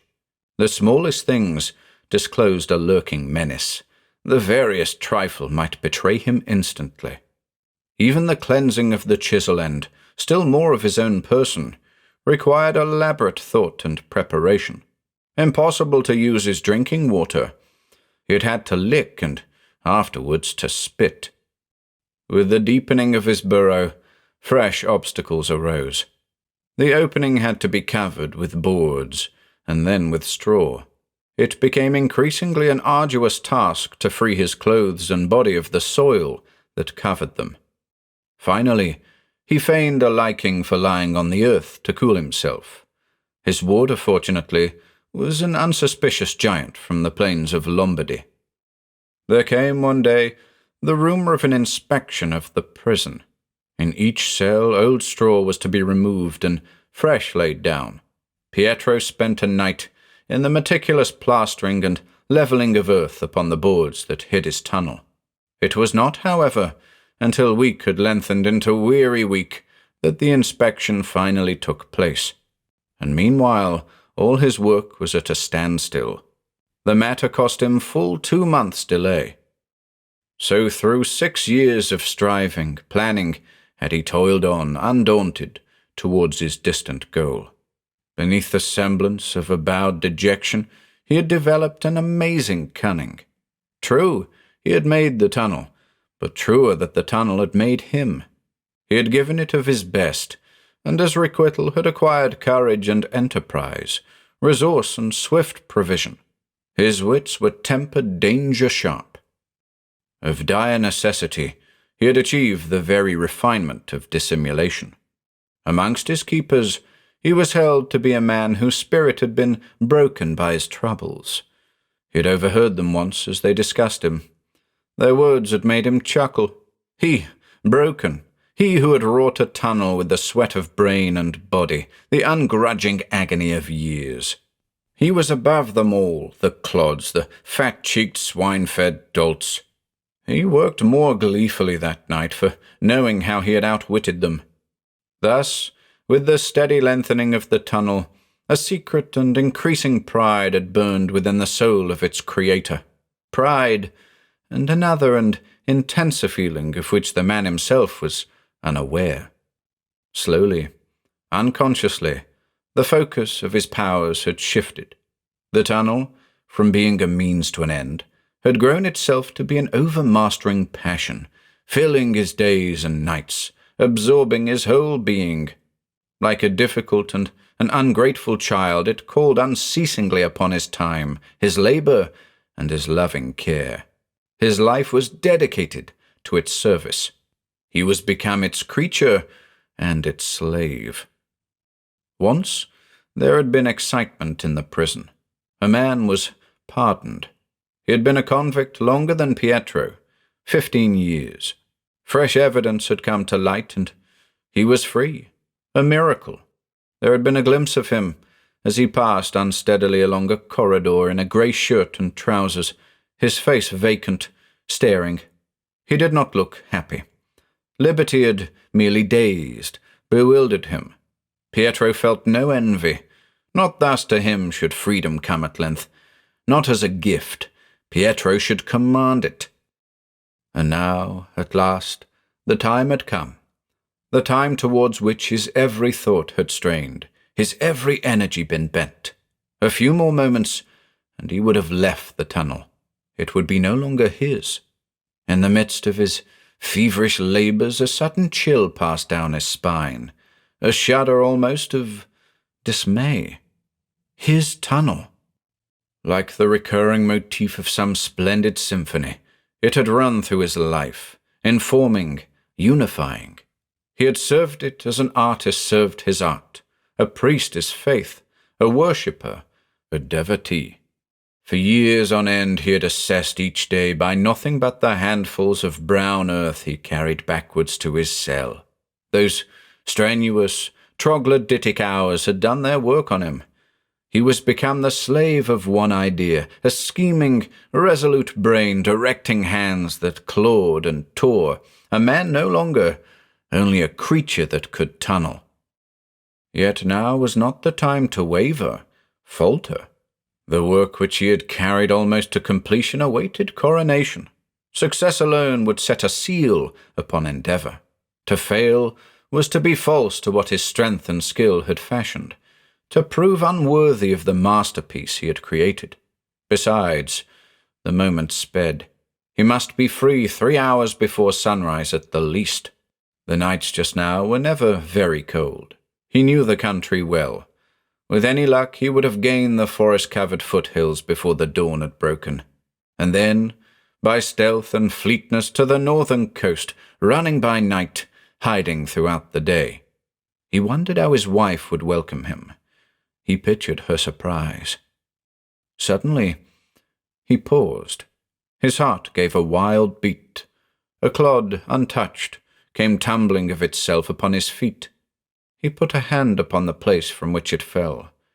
Just for a second, the crumbling earth seemed to strike faintly warm upon his fingertips. His brain swam. Save for his cramped position in the tunnel, he would have fallen. After a while, he felt again. The warmth was nothing, only his imagination. Yet no. Placing his fingers on the earth a little lower down, he thought he could detect a difference in the temperature. The lower soil was cooler by a shade. He struggled to collect himself, but as his hand had felt the earth, his heart had given a sick drop. He was curiously weak, exhausted, not by his savage toil so much as by some strange and clutching terror, a vague and haunting fear that sapped his strength and drained his energy. A sense of ominous impendence weighed him down. In vain, he tried to grapple with he knew not what. The thing evaded capture like a dream that mocked him. In the close silence of the tunnel's end he waited, listening, and as he waited something crept and stirred minutely in his brain. He could hear the hammering of his heart. It sounded like the beating of a drum. He could hear the drive and surge of blood against his ears, the tiny whispering of the damp and wounded earth about his head. And now, between these sounds, a voice, a memory. His haunting dream had slowly gathered shape. A threatening image rose before his eyes. He saw the bottom of the prison wall, its ruled and level edge, that wall that should not have been there. He saw himself as he had stood dismayed a moment gone, his hand upon the earth that had seemed warm. He saw at last a vacant, goggling face, the face of someone passing down a corridor, the tautly white and staring face of one whom liberty had terrified. He turned, and in a final frenzy tore wildly at the soil above his head. He struggled, but the presage of some imminent disaster sucked his strength. A foreboding, black as death, had gripped his soul, a baffling nightmare sense of unreality. He had dropped the chisel and was working with his hands alone. There were stones now, and suddenly the blood ran trickling warm about his fingers. A smother of earth fell blinding, choking in his eyes and mouth, but still he battled upwards. As from some frightful dream that holds its victim still upon the parting brink of sleep, he struggled to awake. Once and again his brain had tottered, bursting, on that fatal verge. He realized that he was shouting, cursing, but his outcry did not cease. A blind, unreasoning fury had possessed him. Suddenly, the earth above him stirred. It fell upon his neck, his shoulders, in a murderous, crushing weight. He gasped for breath. As by degrees he fought his upward way, he felt a burning heat. His eyes were blinded by a torturing light. Something was roaring, booming in his ears, surely the sound of voices. And why? It was broad day. He sank exhausted, dazed, upon the ground. He rubbed his eyes and, blinking, looked about him. Where was the prison? Where? Whose were those faces peering at him through a fence? For a while he sat, bewildered and dismayed. Then, as he heard a step behind and felt a touch upon his shoulder, his confusion ended. Of course, he could remember now. Remember perfectly. This was his joke. The little joke he played so well. These were the people who had come to watch him and applaud. The fire left his eyes. His frenzy was replaced by an abashed docility. Upon his grimed and bleeding face there broke the flicker of a wistful smile. A pair of unseen hands assisted him to rise. He shuffled slowly off, dropping upon that firm and friendly arm. He was weary and very hungry. Presently he knew that they would give him supper. His smile attained a preternatural tenderness. For a short time after he had vanished, the little crowd that had collected to watch Pietro Succi's exit from his burrow stood chattering by the fence. It was rare fun to see that shouting, frenzied thing with whirling, flail-like arms come thrashing upwards from the ground. Good fun, and nobody the worse for peeping, although his people did make such a fuss. It was worth 10 lire any day to watch. Besides, it only happened about once a month. After the rest had scattered, 2 peasant lads remained beside an opening in the fence. "And now, you see," said one, "that's how he always does it. Just like a badger, isn't he? Or else an earth bear from the forest. They only start the tunnel for him, and he finishes. He thinks that he's escaping from the prison. 7 times I've seen it. The greatest sight in Veggia, or anywhere in Sicily, they say. Why, once there was a man who came to see him do it from Palermo." "But why?" inquired the other. "Why does he want to tunnel? And was he really in a prison once?" "Yes, he was 8 years in the prison. They thought he murdered someone. He was just escaping by his tunnel when they pardoned him. It made him mad. And now he always has to burrow." For a while they hung fascinated, staring upon the place from which the madman had emerged. Then, with a final shuddering glance, they slowly turned away.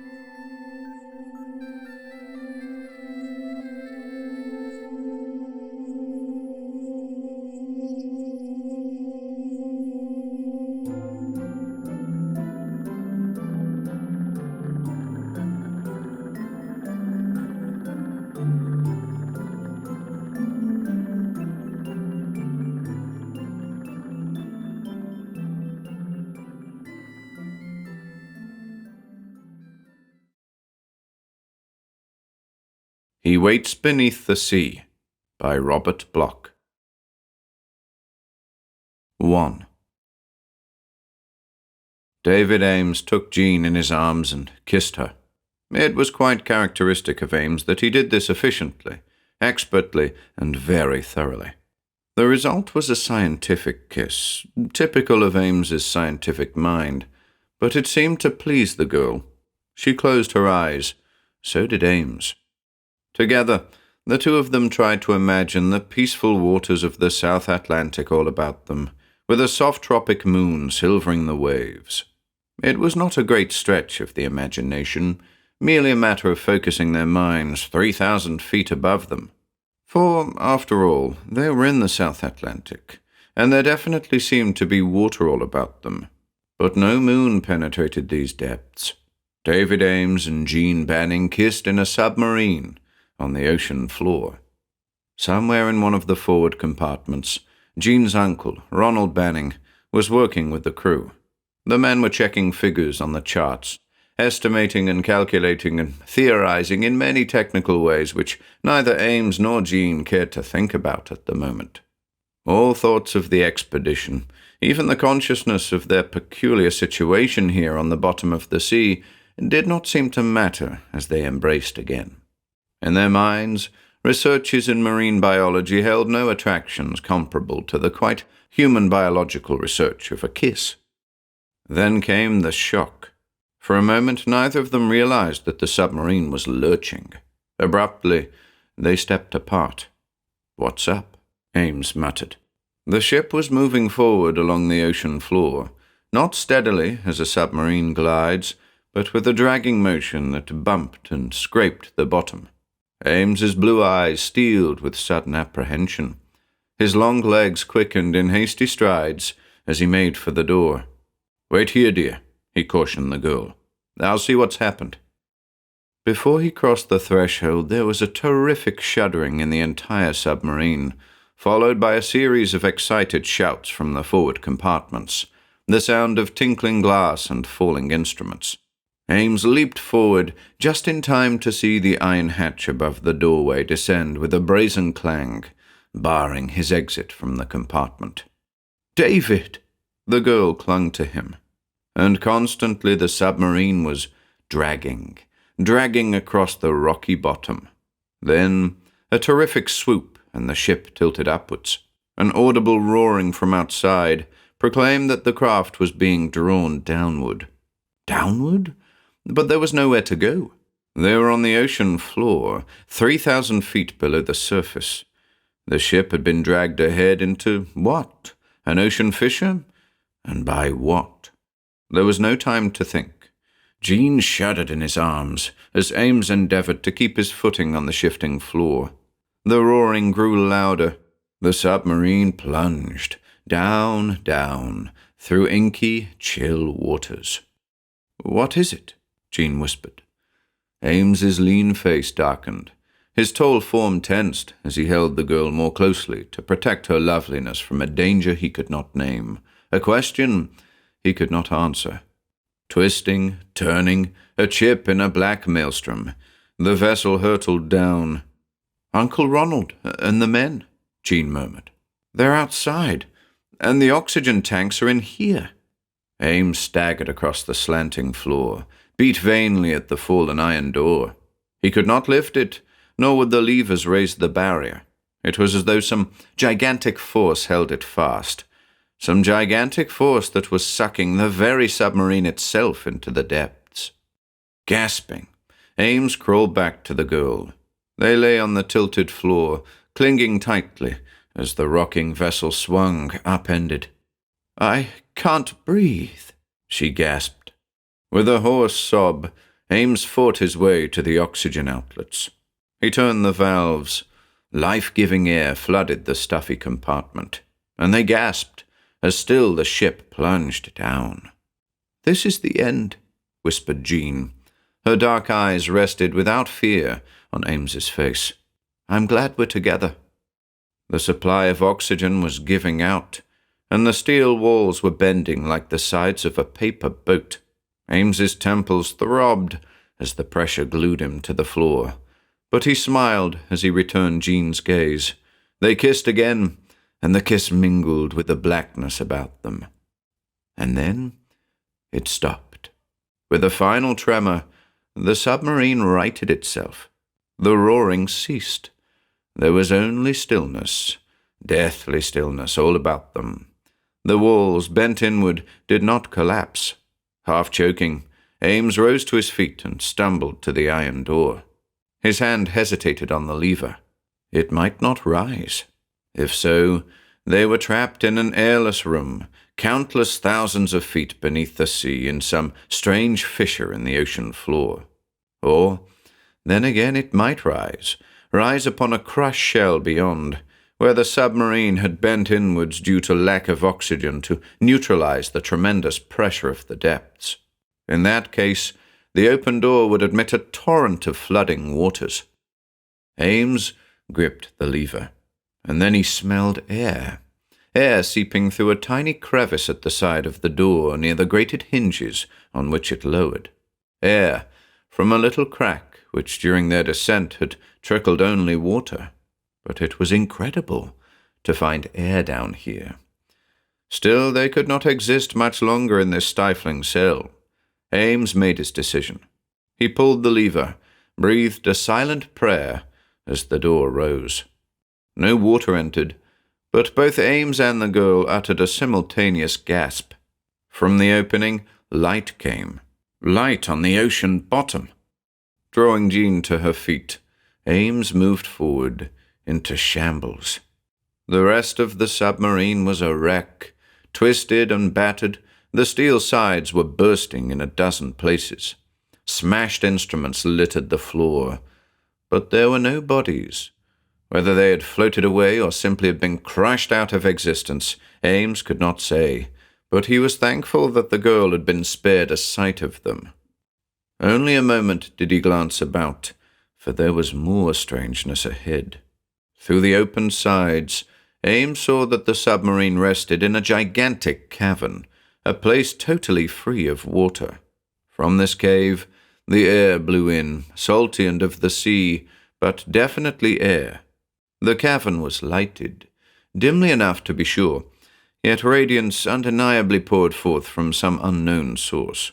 The light was faintly green, and it cast eerie shadows over the rocky walls. There was something ghastly and unnatural about it all, but Ames had no choice.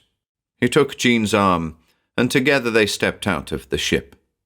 "Where are we?" the girl whispered. "In Davy Jones's locker," Ames answered, and grinned. "But whether it's the sailor's snug harbor of hell itself, I don't know. I suggest that we investigate." There was something very strange about all this, the inexplicable wreck, and a descent to a lighted, airy cavern miles below the ocean floor. The sea is large, and water covers 3/4 of the earth's surface.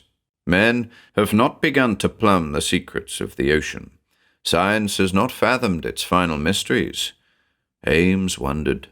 But there was rock beneath their feet, air to breathe, light to guide them. They stepped into the cavern, arm in arm. It was massive, with high domed walls which seemed to have no apertures or fissures in the piled rocks, but on all sides, at a distance, stretched little corridors leading off into depths of green twilight.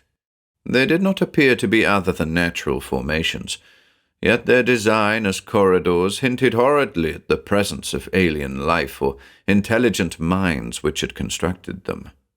As Ames and the girl drew near to one cave mouth, Jean drew back, hands brushing her dark curls as she pressed her forehead. "I'm afraid," she whispered. "Let's not go in." "We can't stay here," Ames answered. "No food. We must explore, see if there's a way out of here. Or if not, how we can remain alive if we must stay." Jean tried to smile, but she clung to his broad shoulder very tightly with one small hand as they entered the long green corridor that led deep under the rocks. They walked forward in utter silence, the silence of the depths, the silence of the dead and the drowned. There was coldness and dampness in the air about them, as if it too were dead and drowned. But the green light mocked and beckoned from ahead, and they went deeper into the unnerving stillness. "What's that?" The girl's brown eyes widened with sudden fear. "I heard something." Ames halted. Yes, the silence had been broken. From ahead came a sound, a soft, shuffling sound, as though something were being dragged over the rocky floor of the cave. "Here," Ames whispered. He drew the girl into a niche between the rocks of the wall, then peered out ahead. And suddenly he saw what was coming, saw that which was never meant to be. "Good God," he muttered. "David, what is it? What's coming?" David Ames stared with wild eyes into the passageway. "David, tell me, what's coming?" The man still stared. "I don't know," he whispered hoarsely, "but I think it's death." Along the corridor, the three dragged their way. One was tall and bony, wearing the uniform of the U.S. Navy. It had no face. The second was dressed in rags and finery, commingled with a buccaneer's cap resting on a head of hair matted with seaweed. The third wore iron over a ghastly frame, ancient Spanish breastplates above white nothingness, for it was truly a skeleton in armor. The three figures walked along stiffly, jerkily, staring straight ahead, one with dead glazed eyes which did not see, the second with red orbs peering from beneath strings of kelp, and the horrible third leering out of no eyes at all, just two black sockets in a skull. They passed, marching down the corridor into further gloom. Ames drew the trembling girl out as they hastened up the passageway. "David, what?" she faltered. "I don't know, dear." The horrible memory of the marching dead bit into Ames's brain. "Just a little research expedition in marine biology," old Ronald Banning had promised. To a young scientist in love with a girl whose uncle was bringing her on an expedition, the trip had sounded quite attractive to David Ames at the time. And now it had led to this. Banning and all the men were dead. The ship had been dragged into a strange, lighted cavern, and he was alone with Jean in a submarine world where dead men walked. Yet there was nothing to do but go ahead. Go ahead and... Ames almost stumbled on what lay at the side of the passage. Jean drew back with a shudder of terror. Two bodies rested in the shadows. The first was dressed in a flowing robe with leather harness. On its sagging head rested a helmet, a Roman helmet unmistakably. Across the chest, which neither rose nor fell with breath, rested a gleaming sword, a sword of the Legion. Ames gazed incredulously. Then he glanced at the second figure. It was blue and bloated, swollen with water so that the purpling face had thickened. He glanced more closely at the features. "Steve Bascom," he muttered. "Steve Bascom. What do you mean, darling?" "Steve Bascom. I knew him. 8 years ago he died. His boat was sunk by a government ship. He was a rum runner, smuggled liquor from Havana to Florida. It's Steve, all right, but he's dead." For a moment longer, Ames stood there, then stooped, and with an impulsive gesture pulled the sword from the chest of the Roman. "I don't get this," he said, "but something tells me we'll have a better chance of finding out if I hang on to this sword." The two turned down the path. Suddenly, there was a sound from behind. Ames stood still, then hastened back along the path to where the bodies lay. They were gone, and in the distance, that ghastly dragging sound. Suddenly, without warning, a scream sounded from the bend ahead, a horribly familiar woman's scream. "Jean!" Ames shouted. Sword in hand, David Ames rounded the corner. Jean was crouching against the wall, and confronting her with outstretched talons were 3 new figures from the depths of nightmare. The first was a gigantic figure, nude and gleaming, swinging forward on ape-like arms, for the creature had no legs, merely twitching stumps that hung from his barrel waist. The second creature wore a yachting costume, green with slime, and its face was covered with mossy growth on which snails had feasted. The third horror was merely bones, a partially articulated skeleton with remnants of flesh clinging to talon-like hands. They were closing in on the girl as Ames dashed forward, his sword swinging in a silver arc. The blade swooped and descended, and the skeleton fell. There was a clicking sound as the bones collapsed into a jumbled heap. The corpse in the yachting outfit turned to confront this unexpected opponent, only to meet the point of Ames's weapon as it thrust full into the mouldy horror of the rotted face. The sword sliced through to the neck and tore out of the shoulder, and the monster fell.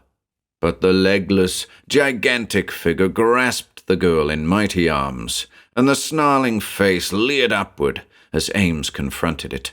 The sword slashed out, but the figure dropped Jean and dodged.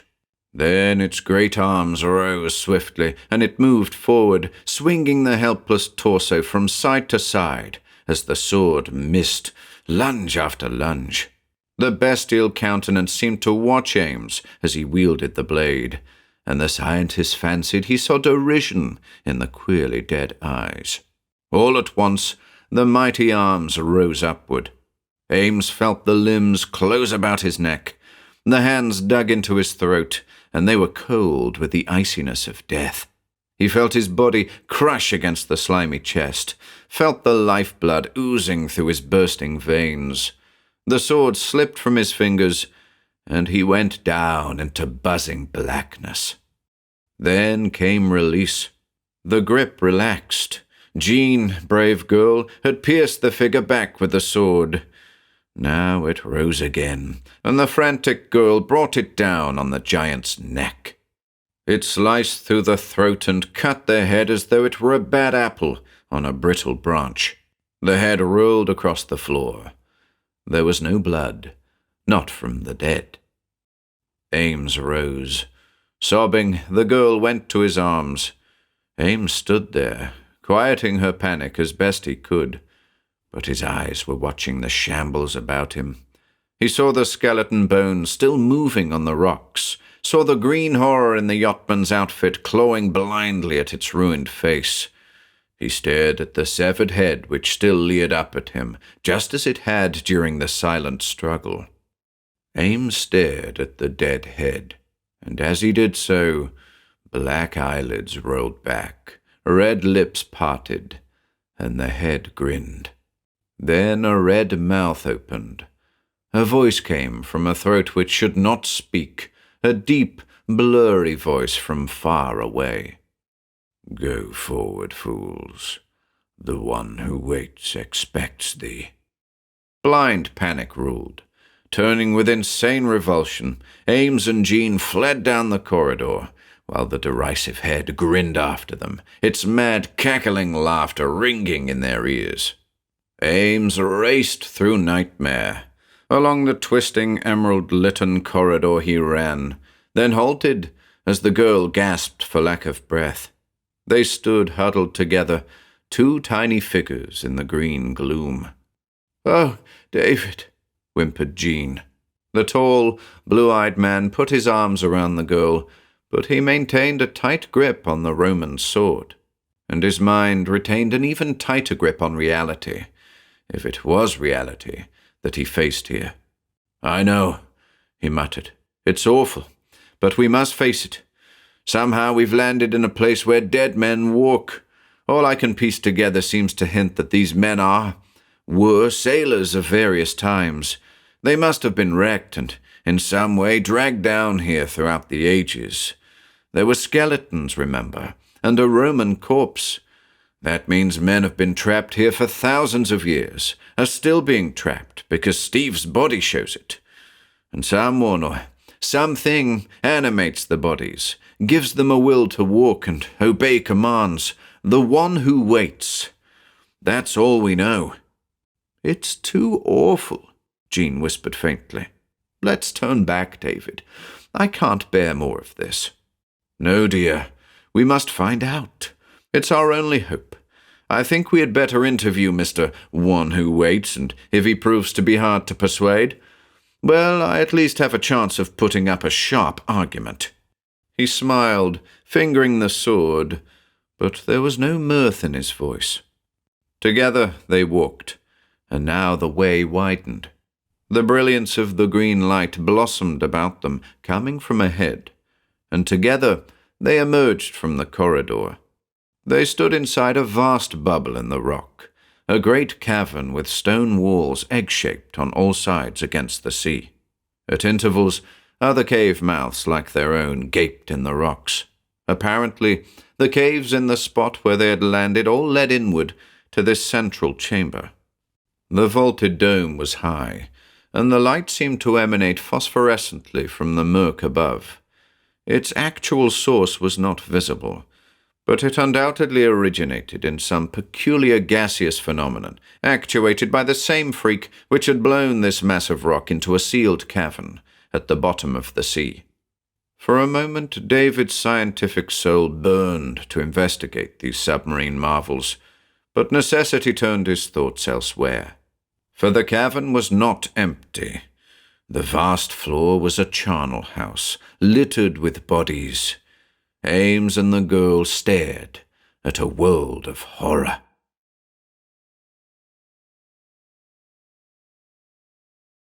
Two. Vikings in armor, savages in feathers, sailors in dungarees, the whole burial ground of the sea lay exposed to their eyes. Roman galley slaves arrested in a final sleep.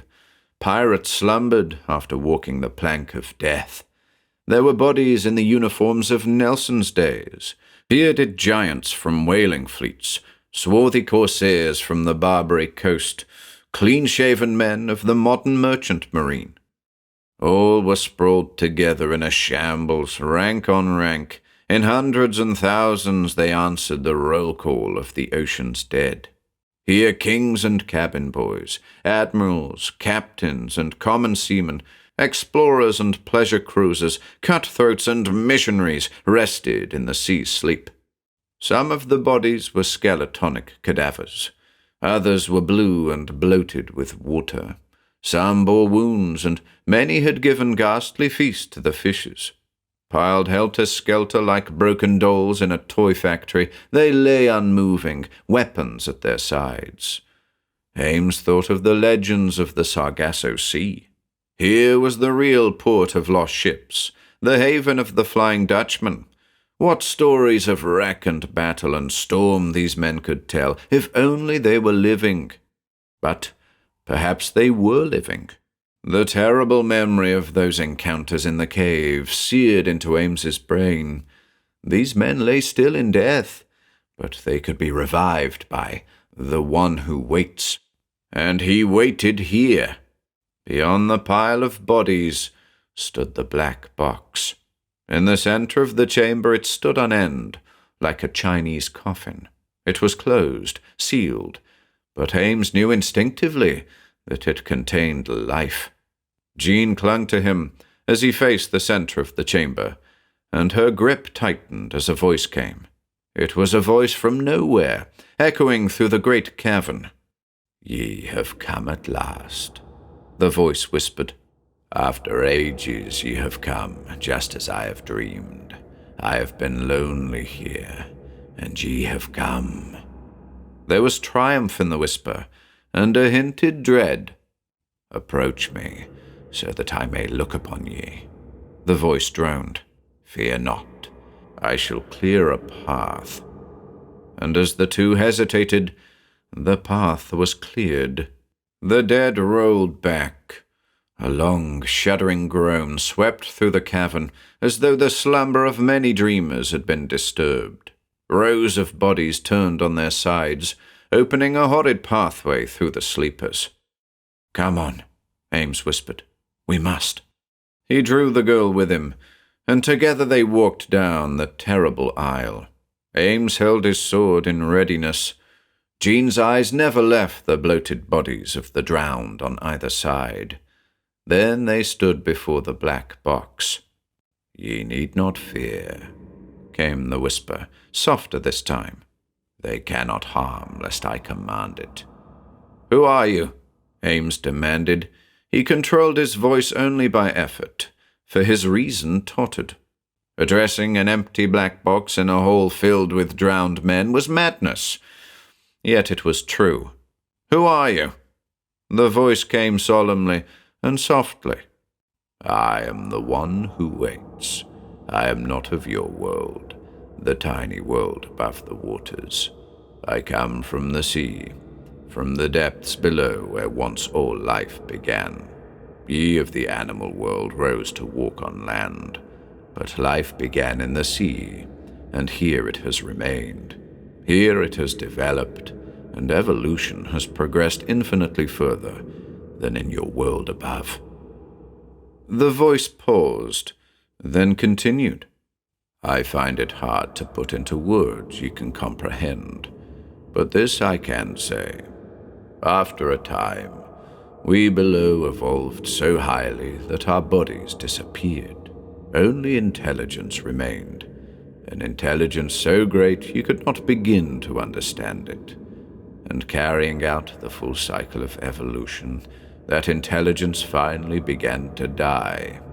I am the last survivor, the one who waits. I was the wisest. I knew the fate in store for me, and so in these final years I have planned.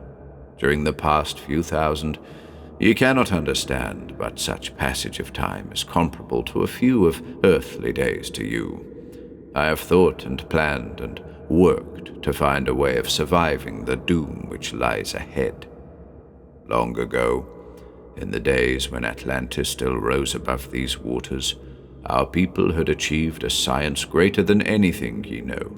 But as we disembodied, such knowledge became worthless, and ambition died, so that all forgot the secrets we once cherished, all but myself. I remembered, and I used them in my plans. With their aid, I protected myself when Atlantis sank, survived the earthquake which sent a continent crashing. This hollow cavern saved me, though it destroyed our cities here below. Here I have dwelt and worked, for I evolved a plan of survival. There were many bodies in the water when Atlantis fell. Some of these, using the science we had long since discarded as worthless, I reanimated. This I achieved by sending a portion of my intelligence into their dead brains. Once given life again, I set these creatures to work, building this cavern against all future disasters. Then I built the magnet.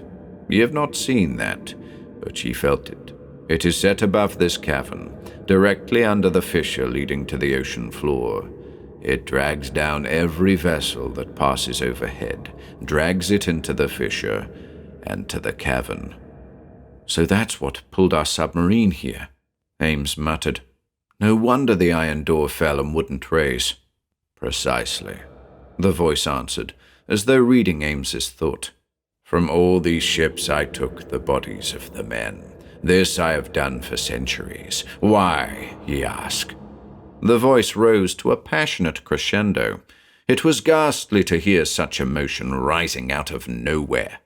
"Because I discovered the way to survive by putting myself, my intelligence, into a human form.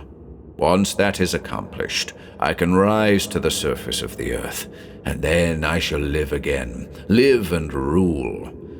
It will all be so simple. Ye have seen my army here. Stout fighters all, crippled and disabled as they are.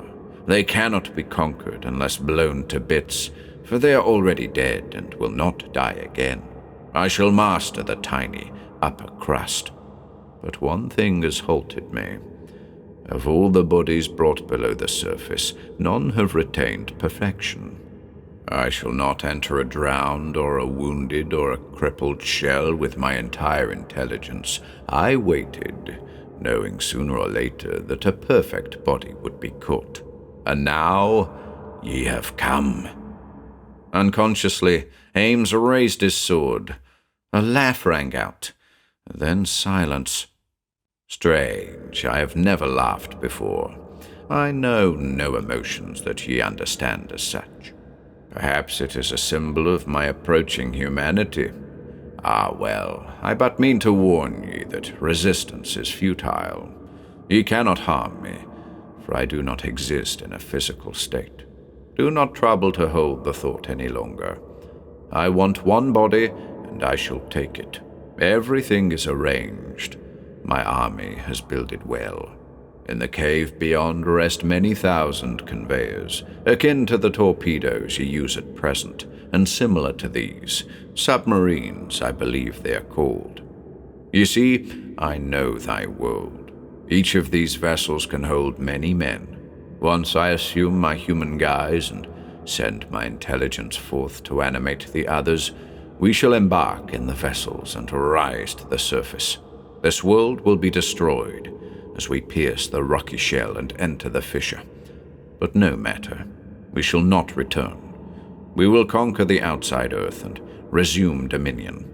I am the one who waits, and I need wait no longer. I have chosen my body." The voice subsided into a dreadful silence. And then hideous life rose all about Ames and the girl. Life rose from death. A dozen bony arms reached out. Corpse-cold fingers clawed. A score of the dead men stiffly hobbled to their feet. Ames was already swinging his blade, and it descended in a pendulum of destruction. As fast as the cadavers approached, his sword sheared out, lopping limbs, slicing throats, ripping bloated bellies. Somewhere behind him, Jean fought silently, but Ames was lost in the red fury of this silent, hideous battle with the dead. And then they were upon him, bearing him down by sheer weight of numbers with their cold, drowned limbs. With a mighty effort, he hurled them off, only to go down again. They were all about him now, and he smelled their horrid stench as they gripped his arms and legs, swarmed over him until he was hidden from sight. He would be done for in a moment. Then the weight relaxed. He was lying only under dead. Dazed, he rose to his feet, comprehending. The intelligence in the box had thought him finished off, and left, relaxing the will which animated the bodies. Why had it left in such a hurry? Where had it gone, and for what purpose? Ames whirled. Jean! The girl was gone. The cavern was empty, save for the bodies of the dead, stretching in waves over the floor. It had taken Jean away to the chamber where the vessels waited, taken Jean to exchange bodies and summon this horde of drowned to rise upon the earth. For a moment, utter panic swept over the young scientist. This was the end. He turned at a sudden sound. The dead were rising again. No, only 3 had gained their feet. Ames grasped the sword, then watched as the 3 sightlessly staring figures ignored him and walked across the cavern floor. He understood then, and breathed a blessing. The one who waited was summoning these 3 to his chamber, wherever that might be. Possibly they were to assist him in whatever final arrangement must be made. Silently, Ames followed them. He had no idea of the intelligence's powers. They might be so great that it was watching these dead progress. Consequently, David Ames walked stiffly, like a resurrected corpse. His face assumed an immobile stare, but he never dropped his sword, and within his brain a small voice called, "Jean! Jean, where are you?" Down a short corridor he followed the 3 corpses. One was short and squat like a Frankish galley slave. The second wore the uniform of the French Navy. The third was dressed in modern garb, but the head dangled loosely. The neck was broken, and the lolling face swung almost backwards in a ghastly fashion. And there was something evilly familiar about the horrid figure. Ames gasped as he realized. The once kindly and wrinkled face was now contorted in a grimace of death agony, and the horrid jaws lolled open. But David Ames realized that the corpse before him was that of Jean's uncle, Ronald Banning, marine biologist. This was no time for thinking of such things. The walking dead men were turning the corridor. Swiftly, Ames moved forward. The sightless eyes did not even notice him, since the intelligence behind them was not directing them for that purpose. Ames reached the first man, the one in the uniform of the French Navy. He was of Ames's height and general build, though his hair was darker. Ames did not bother to ponder such details. His sword flashed. The figure fell, twitching. The scientist leaped upon it, jerking off the naval coat and the cap. Hastily, he donned the disguise, then raced to reach the other 2 figures just as they entered a rocky cave set back from the walls. The green light burned strongly within. Ames followed the animated body of Ronald Banning into the small cavern. In the distance, row on row, stood the vessels. They were, to all outward appearances, submarines, yet they were pointed nose upward, straight at the stone ceiling. Ames noticed that they had peculiar torpedo-like attachments at the snout, undoubtedly explosive agents to blast the vessels out of the cavern. The foremost one was open, and a light gleamed within, an electric light. Ames followed the two figures that moved without hesitation toward the open door in the side of the vessel. Then he stood in the cabin. The black box lay on a table, and before it stood Jean. Jean, terrified, her black hair hanging in disordered loveliness about her piquant face. A thing without a head was holding her, a thing that was scarred and torn by a dozen gaping wounds, yet it gripped her in a steely grasp. And from the box a voice spoke. "So, now, my child, let us begin. The vessel is ready to start. Within a few moments I can summon the rest and fill the other ships. We shall leave at once. My plans are laid. All that remains lies between myself and you." The girl sobbed. Ames looked ahead in agony. He dared not betray himself. The voice purred on. "Do not feel badly. I know how emotion affects humankind, but I assure you it is nothing. Ye are participating in something far greater than has ever occurred before. Ye are lending thy body to the most astounding service ever rendered in the cosmos. Believe me, it is greater thus to die. In no other way could thy life be rendered so worthy. But enough of words. I must act now." There was a moment of silence, and the headless thing held the girl quite tightly. Suddenly Ames, watching, saw the color draining from Jean's face. Her eyes grew glassy, fixed in a blank stare.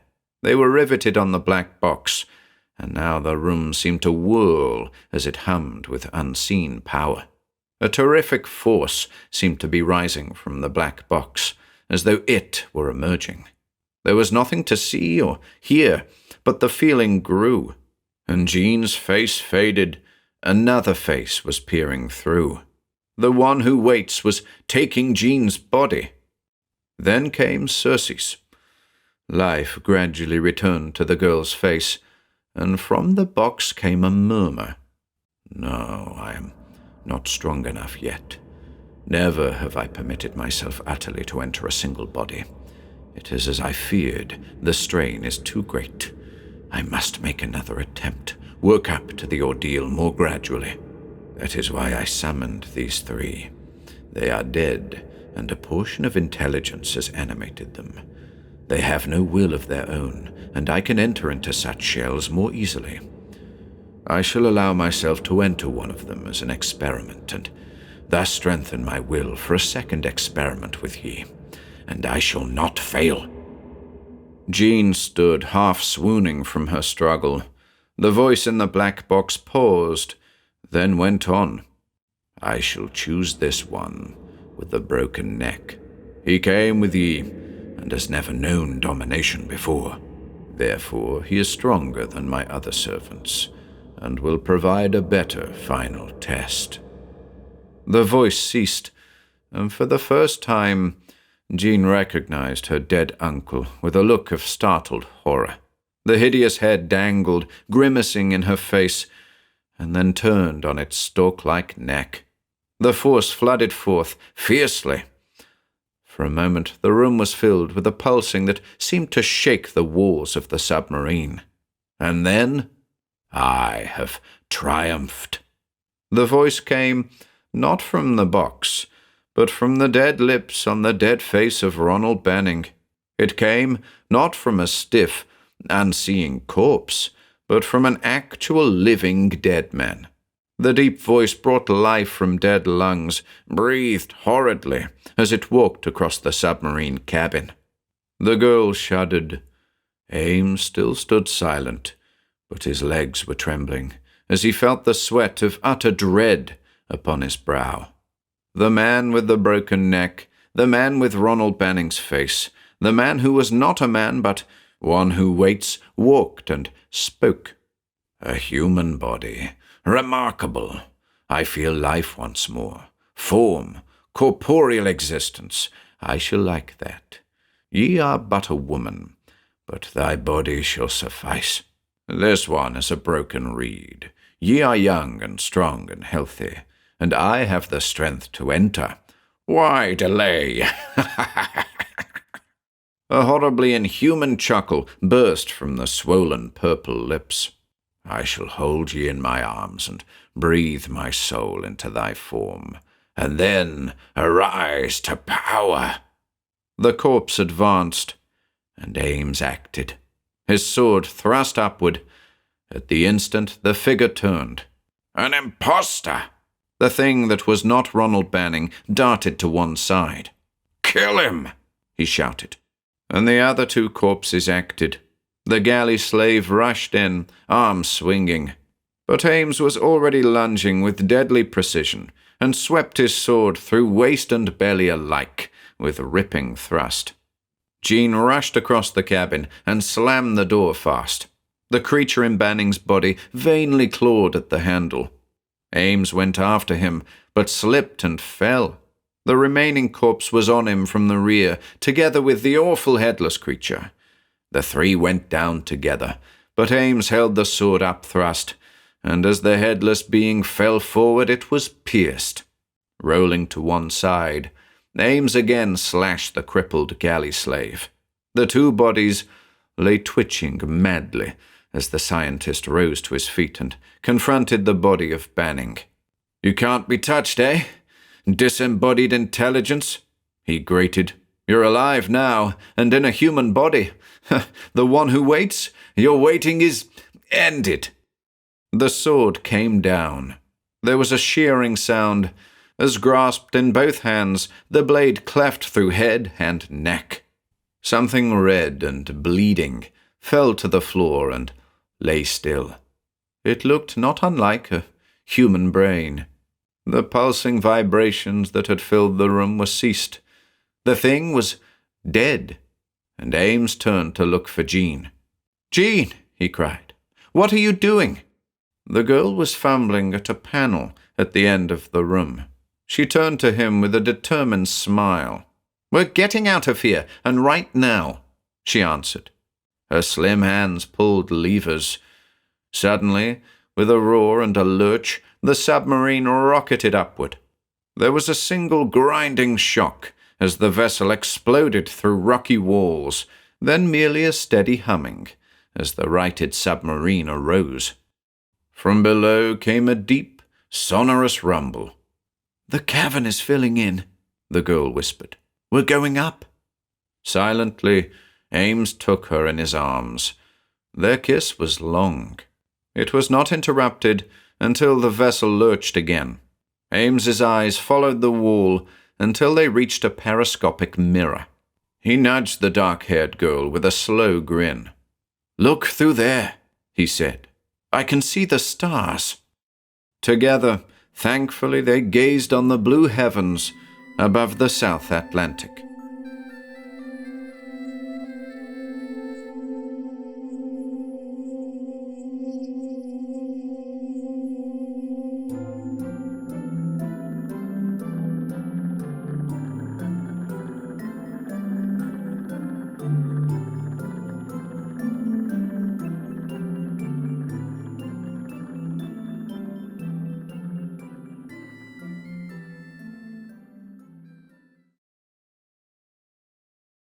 Terror under Eridu by Malcolm Ferguson.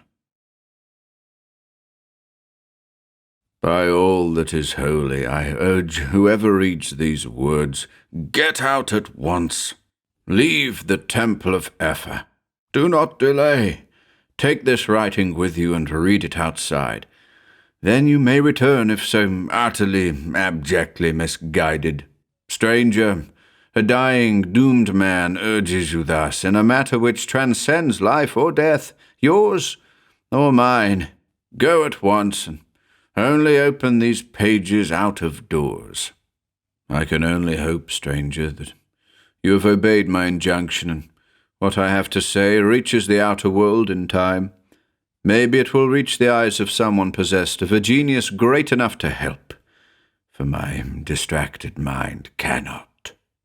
The floor of the front chamber of the Temple of Ethel, I know now, is a sentient thing, its surface resembling a gigantic doorbell push-button, though involving no mere batteries and alarms. It is a part of a living creature. Mind-staggering, nightmarish thing. Oh, horror, horror beyond conjecture. By what madness could this be brought about that the lidded mouthfoot of a gastropod of unheard-of size be guardian for the inner chambers? It is the crowning horror, for when I won my way back just now to this front chamber, I thought marvelingly that I'd escaped, but my light showed the small outer doorway, even then being blocked by the oozing, sidewise canting rise of the floor, leaving me confined, a prey. For I will never return to the depths below the temple. Already the rising lid or operculum reveals the creature beneath. I thrust this with my notebook at the feet of Ethel. Not alive will the snail thing engulf and consume me. Heed well the notebook. It matters. I no longer do. Samuel Wheelcraft Chard, 31 December, 1913. 35 years later, Major Geoffrey Lemperley, standing before the Temple of Ethel, turned to Theodore P. Marsh, his co-leader of the Apthorpe Fund expedition, exploring the ruins of ancient Eridu. Well, this is idiocy. Do you suppose this charred bozo was trying to throw a scare into us? And if so, why? He might be a nut, I suppose, or a practical joker. Apparently he either left after writing this or was done in by person or things unknown. Surely he never reported his discoveries, or the Institute would have them in its files. We may as well read his notebook while we're here. By the way, did you notice the floor? Yes, Ted. It was grey and all of a piece. Don't you remember I remarked on it? I couldn't see how it had been put together without fissures. Come to think of it, it did seem slightly resilient, like cartilage. Perhaps this charred fellow was already stirred up by something else, and suggestion readily became reality for him. Just one look at the statue of Ethel might do it. Maybe, too, he knew more than we do. Nebo and Nergal and Marduk and Ninib I knew, but Ethel no. How alien, primordial that statue seemed. How slimy were its basalt lines. But the notebook, Jeff. The Notebook of Samuel Wheelcraft Chard. Eridu at last. Here in a waste of sands was once the seaport of the Euphrates. Eridu that gave the river its bygone name, Eridu, and even the stellar river now swinging wide above my head. Eridu of Chaldea, whose gods were great, Sub and Nod and the deathless Ethel. How far from us were these spade-bearded men, richly living, richly accoutred, accounted magicians in the days of biblical Daniel. The sealing of their sorcery was reputedly ever perfect. A remarkable thing, for such secrets are ever blabbed about, as hard to confine as open groundwater. And that is why I came here, a one-man expedition, a Peer Gynt puzzling this problem. For I do believe that the Eridanian Chaldeans had a power of sorts, perhaps imperfect, capricious, set to do some things and not others, tricky, part deus and part machina.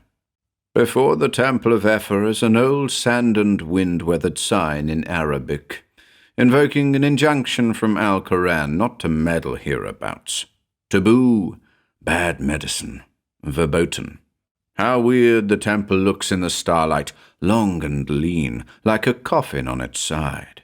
The only doorway is in the front, no bigger than a house door, built low near the west corner. Was it for astronomical reasons that the Chaldeans faced their temples north, one wonders? Reminding me of the passageway that snakes sometimes make or find to winter in a coffin, having heard of a baker's dozen so found in my native New England. But these are chide-worthy, childish, morbid thoughts, and I don't want to add to my trepidations at tomorrow's exploration of the Temple of Ethel. Enough for yesterday and today, discovery of the temple, examining of the exterior, and clearing away a century or perhaps a millennium of sand from the blocked doorway, whose cornice alone appeared. Possibly something in the blind face, the odious decorations on the cornice and of the walls themselves had caused the unknown Arab to erect that sign. I'm taking this notebook, my pistol, plus a miner's headlight equipped with batteries mounted at my waist to last 48 hours of usage. I can imagine circumstances under which it would be damnably unpleasant to be without a light. Later.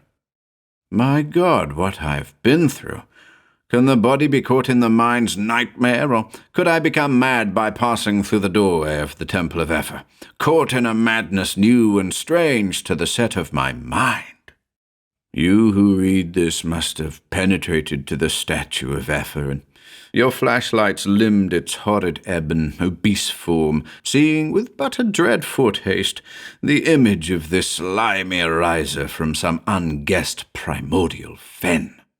Yes, all about you is desert now, but underneath the Euphrates channel seeps, through a muddy cavern measureless to man, down to a sunless sea. A sea and a sea's edge alive with remnant creatures which remember other suns, and abide their coming again. Yet how fearful, dangerous, inimical to man is their abiding. None of this I knew when I gazed upon Ethel, wondering at the minds that had devised such a creature, a man-dinosaur I called him, combining the brutal power of Tyrannosaurus rex, a cranial capacity as big as man's, bigger even, being to proportion, plus the dark skin of an amphibian. The heavy, stubby tail confirmed my classification as an anomaly. Yet how could the Chaldeans have seen a dinosaur to base their absurdly imagined mutation upon? After about 20 minutes in the temple's main upper chamber, I descended the rock-encased stairway leading from Ethel's right. At a level 20 feet lower, I found myself in a room with 3 doorways, right, left, and straight ahead. I chose the one before me, and found myself in one room of at least several, proving to be a sort of museum, scarcely furnished. Here my miner's lamp singled out on pedestals 2 statuettes which looked African, and beyond them were strangely adapted scale models of simple machines, pumps, a lathe, hoists. Next a metronome and a crystal bowl. Last of all, an escapement wheel. Good Lord, my mind cried out. Such devices could not have been known in Eridu. Then I thought of the African tribes which inhabited tombs, of hermit crabs occupying periwinkle shells, and of other creatures that preempted habitation already made. Under the present circumstances, this thought was thoroughly disturbing and repellent to me, full of implications I could not hope to grasp. And rising out of the perplexity, another. Why had this collection been put together? Was it a haphazard magpie gathering, or did it have a logical reason? Impossibly modern it was, yet so far wholly in keeping with the ancient scheme of the building. I went on from one room to another and found always more irregularly shaped rooms in all directions. I was becoming fearful that I might get lost. A fear accentuated by the total absence of light, other than that of my own miner's light, when I found a blank wall in front of me. This relieved me by limiting the area I might get lost in. I therefore explored the room to my right, continuing rather than retracing my way. This was empty to my glance. It, too, opened only on 2 sides, plus the 3rd doorway in which I stood. The opening to my right was a descending staircase. Making mental note of the number and direction of rooms I'd traversed, I went toward the chamber ahead. It was totally filled with spidery filaments, centering around a 6-foot cocoon which was held suspended from the floor. Great heavens, was my mind playing tricks on me? Or was there a weaving creature there even then? I could not know, for the sudden confronting of the web and its overwhelmingly large cocoon so occupied me that a scuttled retreat of a creature the size of a human head overgrown with hair, such a figure could have existed either in my harassed imagination or in the reality of an uncertain miner's lamp. I don't know which is more nerve-wracking, a miner's headlamp or a handheld flashlight. The former looks where you do, and can't see from the corner of its round eye. The latter probes nervously with increasing rapidity, so that one soon is unable to tell what he has seen and what has deceived him, or yet looms darkly in his light's fitful progress. In turning from that fearful room, my light caught something I had not seen before. I don't know why I didn't faint. 4 men stood, leaning slightly against the wall.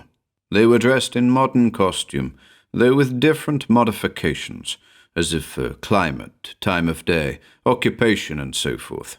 Each stood with ghastly stiffness, and wore a card.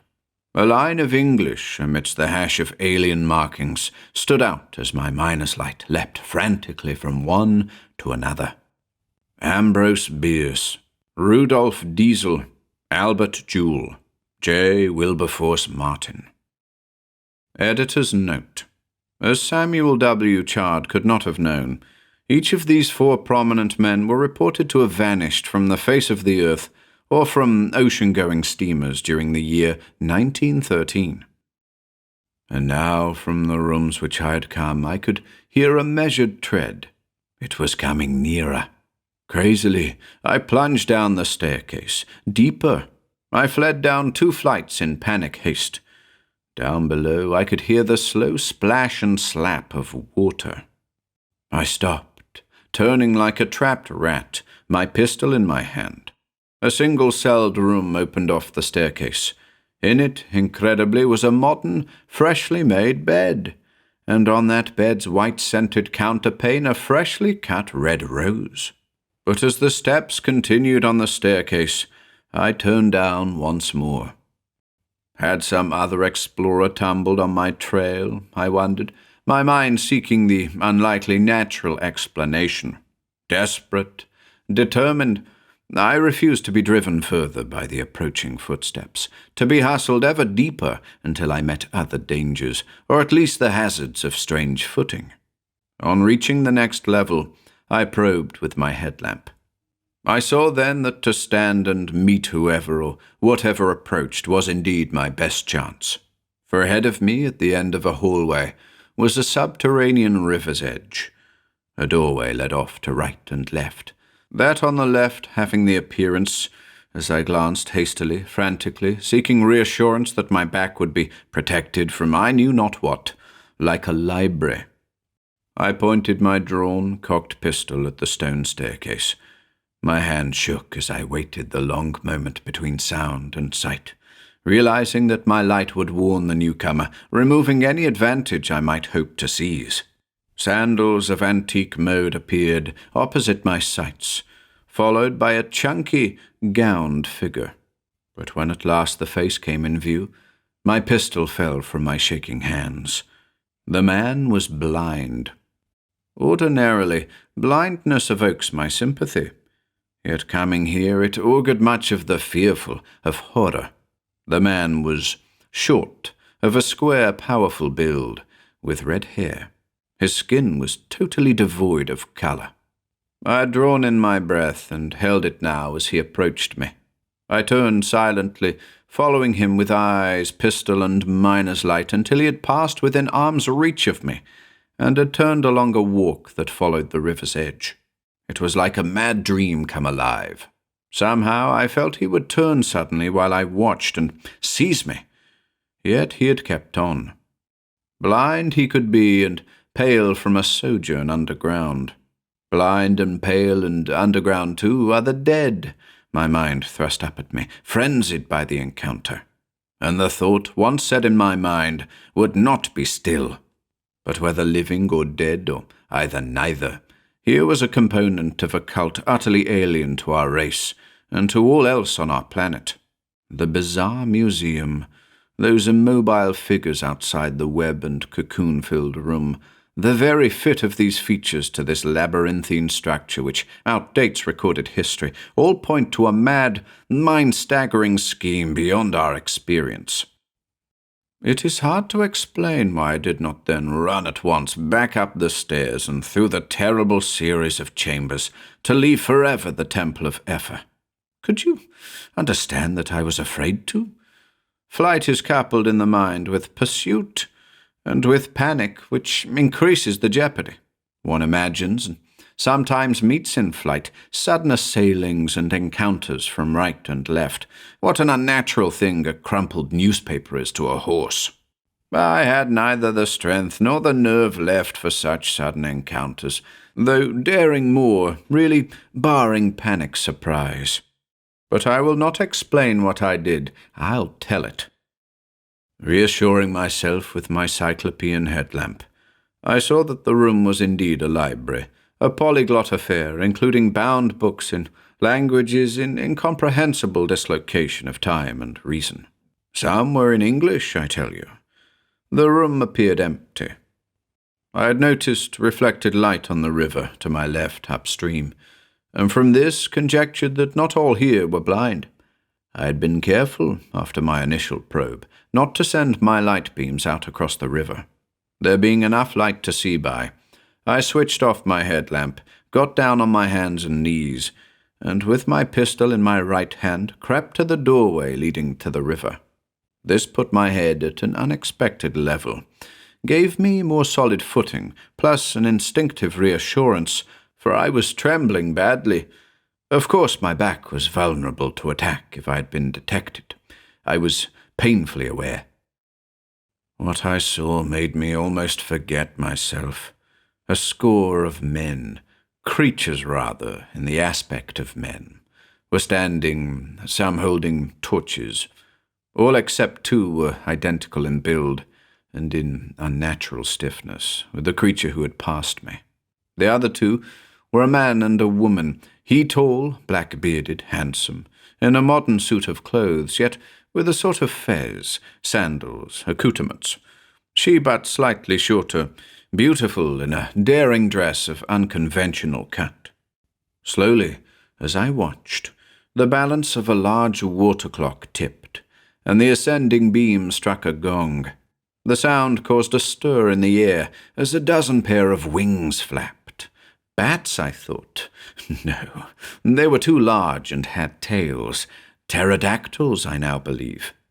The bearded man began an incantation, standing on a raised dais, while she, on another, stood statuesque 10 feet away, encircling both in one ring were the torch-bearing automata, whose heads were now concealed by cowls. He addressed the river, pleading, acting out a drama that was incomprehensible yet wholly terrifying. Music began, wailing, whining, and rumbling, with a cadent pull to it, evocative, and with it she began to dance. Then I saw the head, and seeing it, the human figures shrank to insignificant cavorting and exhorting puppets. There, neck-deep in the murky water, was the head of Ethel, living. The shoulders emerged, and then the squat black torso on heavy, human-like legs. Rising from the muddy waters, he came and squatted in the place between the male and female idolaters, and there were whisperings, guttural ribaldries, lalling syllables, and profane-seeming phrase between the three, instructions of horrible import. Then I pointed my pistol at Ethel and fired. A pistol is a poor thing at 60 feet. Yet I think there was a start of brackish blood from the creature's side, as he stood toweringly erect, like a monstrous amphibian ape, raging. The three, and I too somehow, stood transfixed. But the male idolater, first to move, seized a torch and ran, not around the arc of shore towards me, but to a top-heavy spiret pillar, and to it applied the torch's heat while bawling directions, polyglot and profane. I turned on my headlamp and fled, empty smoking pistol in hand. The rest you know. My arrival upstairs to discover the ghastly animate upheaval of the floor. Surely the idolater's torch heat had touched a nerve, and the gastropod winced awake, aroused. I write this with my miner's lamp turned on, and my loaded pistol cocked in my left hand. I presume that the search for me was delayed by the urgency of appeasing and perhaps ministering to Ethel, badly wounded or thoroughly angered at a suspected trap, dare I hope. Possibly added to this assumption that I, strange interloper, was one of the 4 figures outside the cocoon room come unpredictably to life, and would not know the way to the blocked exit. But this is conjecture, much remaining undiscovered in the vastness of this castle subterranea. I fling this notebook in the lap of the stone Ethel, avoiding the engulfing maw of the gastropod, now fully open. Perhaps before I die, I will shoot the idolater who has renounced and betrayed the human race. I can hear them below me now. Note by Jeffrey Lemperly, Major, U.S. Army. At the foot of the flight of stairs on the left and right are empty chambers. Straight ahead are stone blocks weighing perhaps a ton each, skillfully set in. Whether recently emplaced or part of the original solid foundation, we cannot say. The stones are of ancient quarrying, apparently. This limits the extent of the Temple of Ethel, barring secret passages of such cunning contrivance that we haven't found them. While we brand this a fiction, we are sending it out with our reports by today's courier. We are photographing the statue of Ethel and studying some of the friezes, which have novel aspects, but after that we will look for something more interesting, especially relating to Marduk or Nergal, Nebo or Ninib.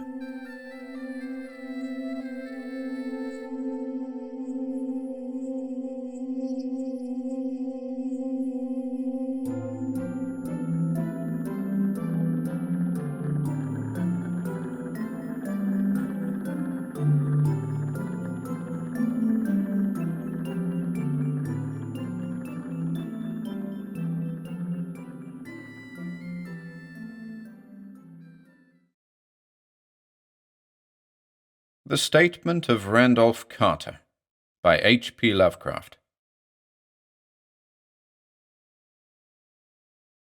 I repeat to you, gentlemen, that your inquisition is fruitless. Detain me here forever if you will. Confine or execute me if you must have a victim to propitiate the illusion you call justice. But I can say no more than I have said already. Everything that I can remember I have told with perfect candor. Nothing has been distorted or concealed, and if anything remains vague, it is only because of the dark cloud which has come over my mind, that cloud and the nebulous nature of the horrors which brought it upon me. Again, I say, I do not know what has become of Harley Warren, though I think, almost hope, that he is in peaceful oblivion, if there be anywhere so blessed a thing. It is true that I have for 5 years been his closest friend, and a partial sharer of his terrible researches into the unknown. I will not deny, though my memory is uncertain and indistinct, that this witness of yours may have seen us together, as he says, on the Gainesville Pike, walking toward Big Cypress Swamp at 11:30 on that awful night. That we bore electric lanterns, spades, and a curious coil of wire with attached instruments, I will even affirm, for these things all played a part in the single hideous scene which remains burned into my shaken recollection. But of what followed, and of the reason I was found alone and dazed on the edge of the swamp next morning, I must insist that I know nothing save what I have told you over and over again. You say to me that there is nothing in the swamp or near it which could form the setting of that frightful episode. I reply that I know nothing beyond what I saw. Vision or nightmare it may have been. Vision or nightmare, I fervently hope it was. Yet it is all that my mind retains of what took place in those shocking hours after we left the sight of men. And why Harley Warren did not return, he or his shade, or some nameless thing I cannot describe, alone can tell. As I have said before, The weird studies of Harley Warren were well known to me, and to some extent shared by me. Of his vast collection of strange, rare books on forbidden subjects, I have read all that are written in the languages of which I am master, but these are few as compared with those in languages I cannot understand. Most, I believe, are in Arabic, and the fiend-inspired book which brought on the end, the book which he carried in his pocket out of the world, was written in characters whose like I never saw elsewhere. Warren would never tell me just what was in that book. As to the nature of our studies, must I say again that I no longer retain full comprehension? It seems to me rather merciful that I do not, for they were terrible studies, which I pursued more through reluctant fascination than through actual inclination. Warren always dominated me, and sometimes I feared him. I remember how I shuddered at his facial expression on the night before the awful happening, when he talked so incessantly of his theory why certain corpses never decay, but rest firm and fat in their tombs for 1,000 years. But I do not fear him now, for I suspect that he has known horrors beyond my ken. Now I fear for him. Once more I say that I have no clear idea of our object on that night. Certainly, it had much to do with something in the book which Warren carried with him, that ancient book in undecipherable characters which had come to him from India a month before. But I swear I do not know what it was that we expected to find. Your witness says he saw us at 11:30 on the Gainesville Pike, headed for Big Cypress Swamp. This is probably true, but I have no distinct memory of it. The picture seared into my soul is of one scene only, and the hour must have been long after midnight, for a waning crescent moon was high in the vaporous heavens. The place was an ancient cemetery, so ancient that I trembled at the manifold signs of immemorial years. It was in a deep, damp hollow, overgrown with rank grass, moss, and curious creeping weeds, and filled with a vague stench which my idle fancy associated absurdly with rotting stone. On every hand were the signs of neglect and decrepitude, and I seemed haunted by the notion that Warren and I were the first living creatures to invade a lethal silence of centuries. Over the valley's rim, a wan, waning crescent moon peered through the noisome vapors that seemed to emanate from unheard-of catacombs, and by its feeble, wavering beams I could distinguish a repellent array of antique slabs, urns, cenotaphs, and mausolean facades, all crumbling, moss-grown, and moisture-stained, and partly concealed by the gross luxuriance of the unhealthy vegetation. My first vivid impression of my own presence in this terrible necropolis concerns the act of pausing with Warren before a certain half-obliterated sepulchre, and of throwing down some burdens which we seemed to have been carrying. I now observed that I had with me an electric lantern and 2 spades, whilst my companion was supplied with a similar lantern and a portable telephone outfit. No word was uttered, for the spot and the task seemed known to us, and without delay we seized our spades and commenced to clear away the grass, weeds, and drifted earth from the flat, archaic mortuary.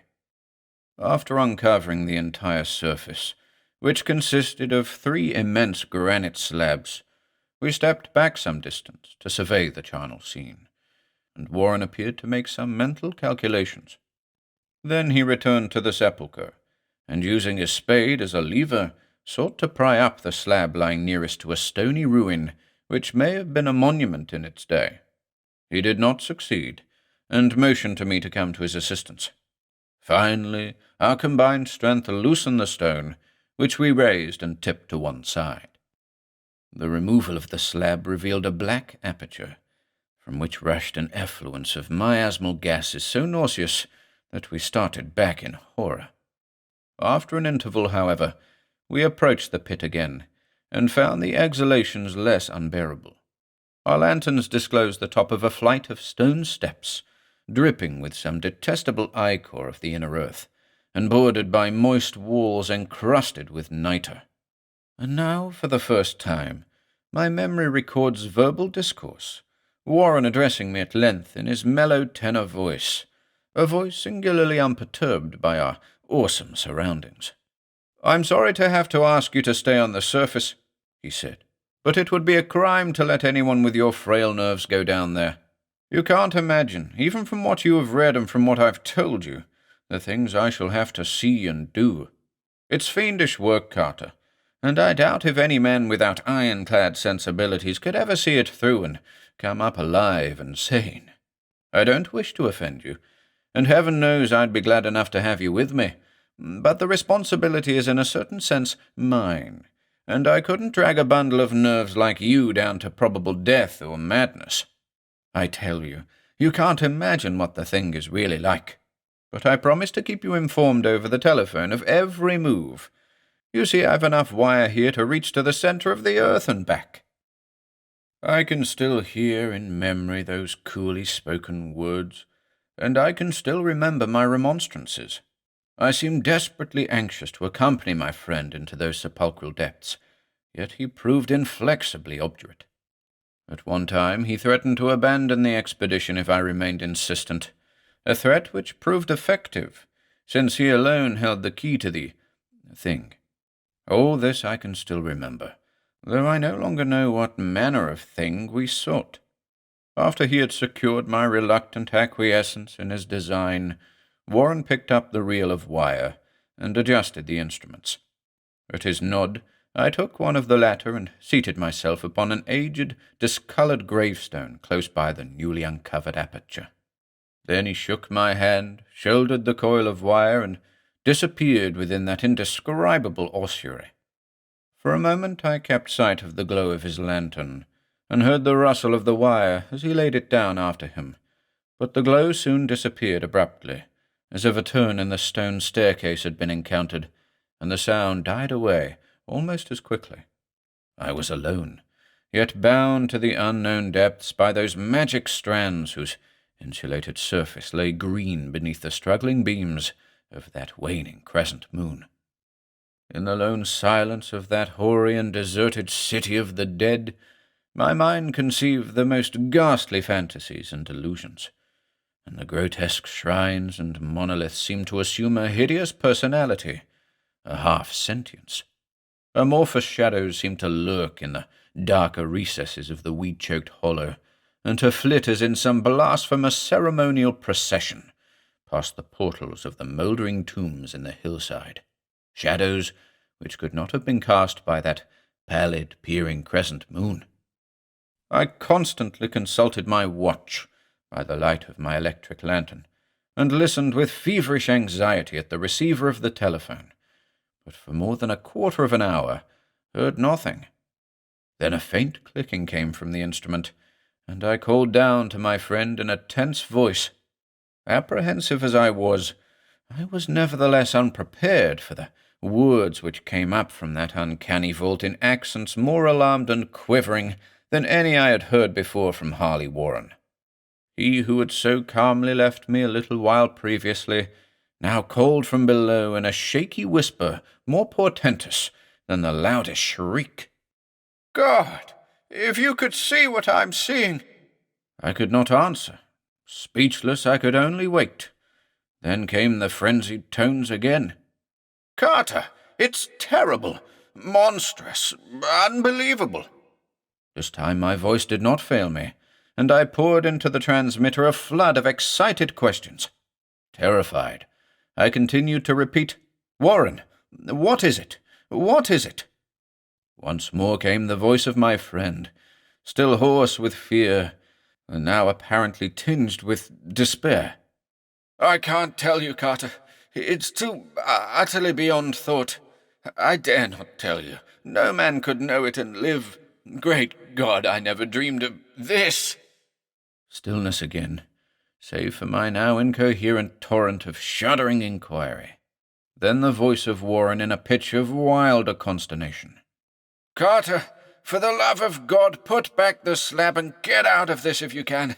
Quick! Leave everything else and make for the outside. It's your only chance. Do as I say and don't ask me to explain." I heard, yet was able only to repeat my frantic questions. Around me were the tombs and the darkness and the shadows, Below me some peril beyond the radius of the human imagination. But my friend was in greater danger than I, and through my fear I felt a vague resentment that he should deem me capable of deserting him under such circumstances. More clicking, and after a pause a piteous cry from Warren. "Beat it! For God's sake, put back the slab and beat it, Carter!" Something in the boyish slang of my evidently stricken companion unleashed my faculties. I formed and shouted a resolution. "Warren, brace up, I'm coming down." But at this offer, the tone of my auditor changed to a scream of utter despair. "Don't! You can't understand. It's too late and my own fault. Put back the slab and run. There's nothing else you or anyone can do now." The tone changed again, this time acquiring a softer quality, as of hopeless resignation, yet it remained tense through anxiety for me. "Quick, before it's too late!" I tried not to heed him, tried to break through the paralysis which held me, and to fulfill my vow to rush down to his aid. But his next whisper found me still held inert in the chains of stark horror. "Carter, hurry! It's no use. You must go. Better one than two. The slab." A pause, more clicking, then the faint voice of Warren. "Nearly over now. Don't make it harder. Cover up those damned steps and run for your life. You're losing time. So long, Carter. Won't see you again." Here Warren's whisper swelled into a cry that gradually rose to a shriek fraught with all the horror of the ages. "Curse these hellish things! Legions! My God! Beat it! Beat it! Beat it!" After that was silence. I know not how many interminable eons I sat stupefied, whispering, muttering, calling, screaming into that telephone. Over and over again through those eons I whispered and muttered, called, shouted and screamed, "Warren, Warren, answer me! Are you there?" And then there came to me the crowning horror of all, the unbelievable, unthinkable, almost unmentionable thing. I have said that eons seemed to elapse after Warren shrieked forth his last despairing warning, and that only my own cries now broke the hideous silence. But after a while there was a further clicking in the receiver, and I strained my ears to listen. Again I called down, "Warren, are you there?" And in answer heard the thing which has brought this cloud over my mind. I do not try, gentlemen, to account for that thing, that voice, nor can I venture to describe it in detail, since the first words took away my consciousness and created a mental blank which reaches to the time of my awakening in the hospital. Shall I say that the voice was deep, hollow, gelatinous, remote, unearthly, inhuman, disembodied? What shall I say? It was the end of my experience, and is the end of my story. I heard it, and knew no more. Heard it as I sat petrified in that unknown cemetery in the hollow, amidst the crumbling stones and the falling tombs, the rank vegetation and the miasmal vapours. Heard it well up from the innermost depths of that damnable open sepulchre, as I watched amorphous, necrophagous shadows dance beneath an accursed waning moon. And this is what it said. "You fool! Warren is dead."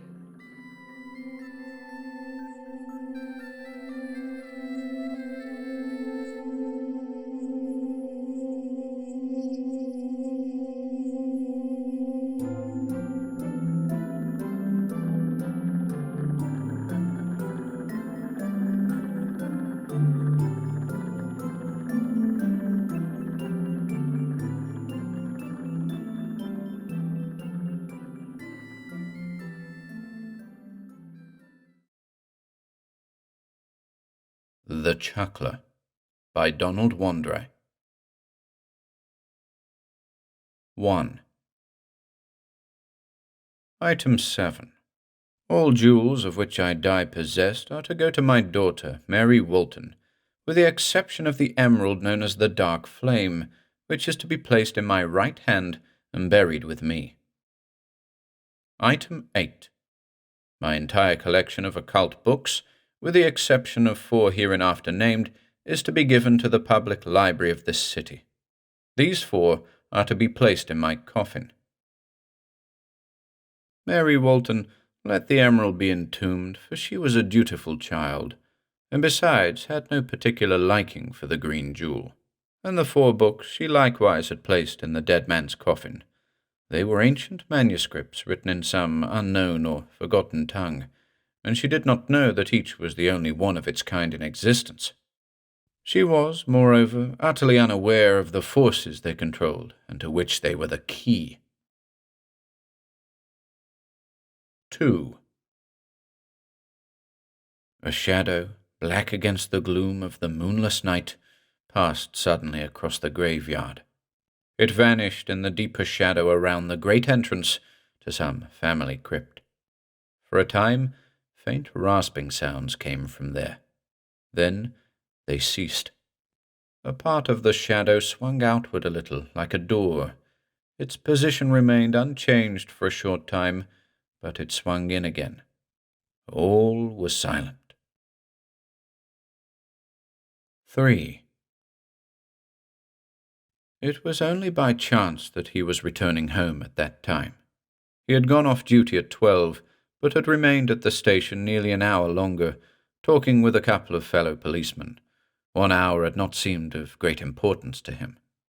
But it was, for it caused him to be late in passing the graveyard on his way home, late enough to hear the faint rasping sounds, and see the black segment detach itself slightly from the entrance to the crypt, and swing shut a little later. He stopped, and in a moment was silently crossing the graveyard. Dim tombstones now and then flitted from the dusk ahead, and vanished in the dark behind. The grave robber's at it again, he muttered to himself, but he won't get away this time. He suddenly caught his breath. Lord, if it isn't the Walton crypt! I'll bet he's after the emerald they say Walton liked so well that he had it buried with him. The monument loomed before him. The door leading to the vault beneath was closed, but the lock was broken. He had expected something of the sort. He listened for a moment. All was still and silent. He cast a look around at the array of tombstones that rose on every side, white and ghostly, at the cold, pallid stars in the sky above, and at the shut door in front of him. Occasionally, he heard the eerie rustling of the night wind. Except for that, all was deathly still. He cautiously pulled at the door and swung it open. An ebon blackness lay before him, from whose depths arose dank odors, noisome and evil. He shivered involuntarily, and drew forth a gun. He was undecided, and debated for a minute whether to enter or wait for the ghoul to come out. He listened again, but heard no sound. Once or twice he thought there were footsteps behind him. It was only the faint breeze stirring the grass. He tried to see into the tomb, but the inky blackness disclosed nothing. The solitary loneliness of the graveyard never lightened. The minutes passed slowly, yet he was still undecided. Once more, he cautiously put his head within the passageway and listened. And as he listened, his face went white in the darkness, and he shuddered. For he had scarcely put his head in the entrance, when from deep, deep within the tomb rose the dying echo of a long, high scream. And after it came a sound, an indescribable sound, immeasurably distant, as of something chuckling. The echoes of the scream faded away, but he still heard far below that throaty chuckling. He paused no longer. He tore out his flashlight and snapped it on. In a moment he had entered the tomb and was passing rapidly downward. He had no fear of being seen. He knew that there were 2 turns in the passageway before the crypt itself was reached. The black wall slipped smoothly by.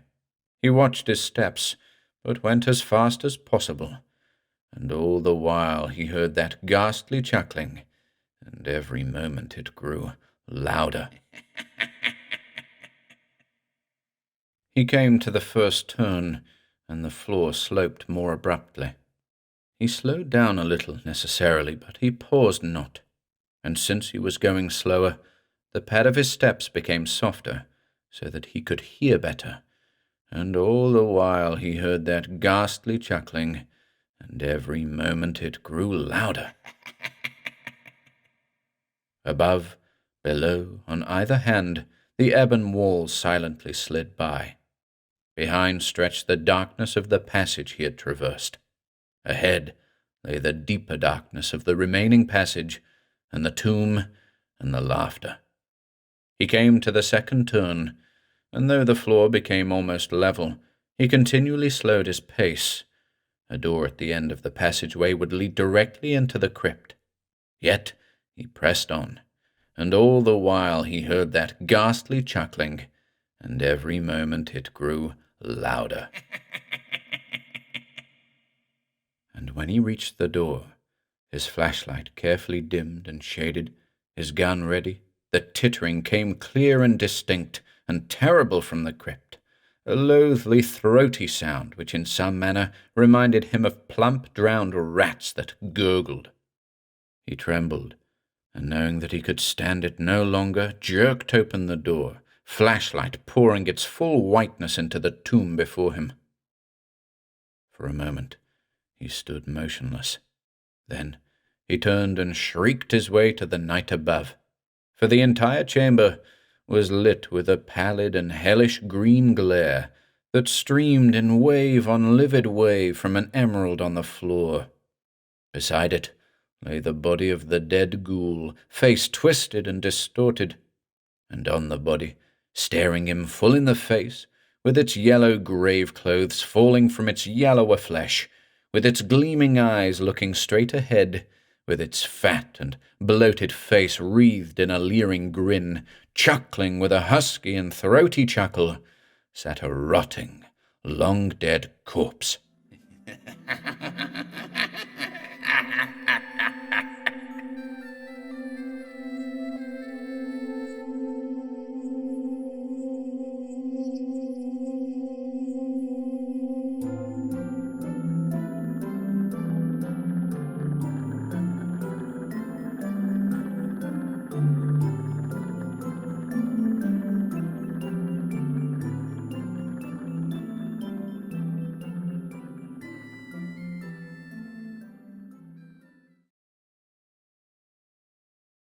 The Dwellers Under the Tombs by Robert E. Howard.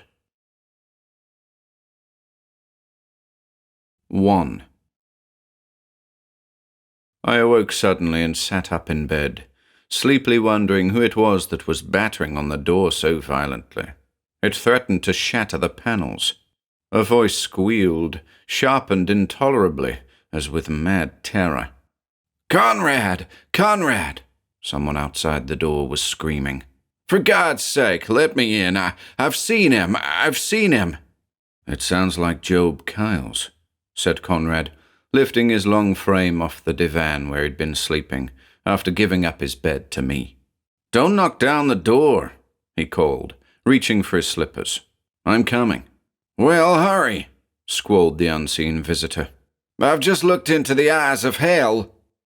Conrad turned on a light and flung open the door, and in half fell, half staggered a wild-eyed shape which I recognized as the man Conrad had named, Job Kyles, a sour, miserly old man who lived on the small estate which adjoined that of Conrad.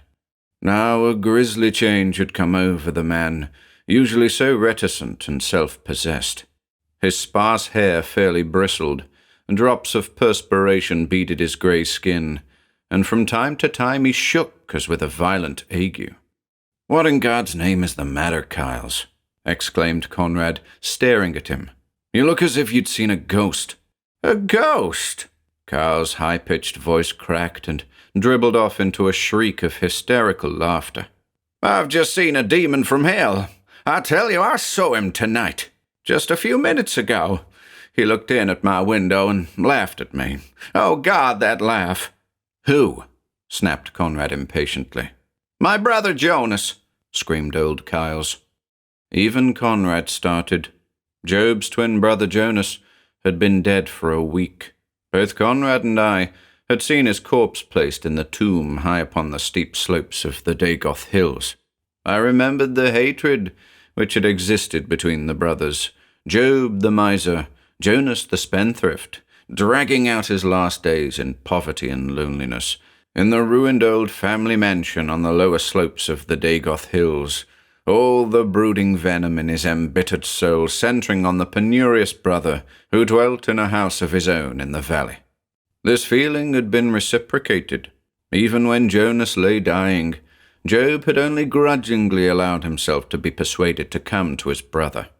As it chanced, he had been alone with Jonas when the latter died, and the death scene must have been hideous, for Job had run out of the room, grey-faced and trembling, pursued by a horrible cackle of laughter, broken short by the sudden death rattle. Now old Job stood shaking before us, sweat pouring off his grey skin, and babbling his dead brother's name. "I saw him.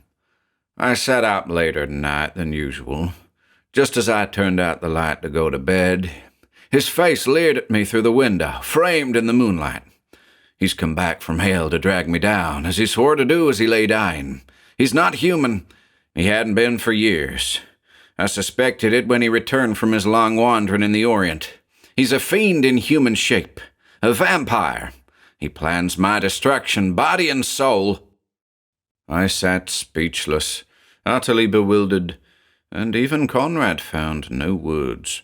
Confronted by the apparent evidence of complete lunacy, what is a man to say or do? My only thought was the obvious one, that Job Kyles was insane. Now he seized Conrad by the breast of his dressing gown and shook him violently in the agony of his terror. "There's but one thing to do," he cried, the light of desperation in his eyes. "I must go to his tomb. I must see with my own eyes if he still lies there where we laid him. And you must go with me. I dare not go through the darkness alone. He might be waiting for me, lying in wait behind any hedge or tree." "This is madness, Kyles," expostulated Conrad. "Jonas is dead. You had a nightmare." "Nightmare?" His voice rose in a cracked scream. "I've had plenty since I stood beside his evil deathbed and heard the blasphemous threats pour like a black river from his foaming lips, but this was no dream. I was wide awake, and I tell you I saw my demon brother Jonas leering hideously through the window at me." He wrung his hands, moaning in terror, all pride, self-possession, and poise swept away by stark, primitive, animal terror. Conrad glanced at me, but I had no suggestion to offer. The matter seemed so utterly insane that the only thing obvious seemed to summon the police and have old Job sent to the nearest madhouse. Yet there was in his manner a fundamental terror which seemed to strike even deeper than madness, and which, I will admit, caused a creepy sensation along my spine. As if sensing our doubt, he broke out again. "I know you think I'm crazy. I'm sane as you. But I'm going to that tomb if I have to go alone. And if you let me go alone, my blood will be on your heads. Are you going?" "Wait." Conrad began to dress hurriedly. "We'll go with you. I suppose the only thing that will destroy this hallucination is the sight of your brother in his coffin." "Aye." Old Job laughed terribly. "In his tomb, in the lidless coffin. Why did he prepare that open coffin before his death and leave orders that no lid of any sort be placed upon it?"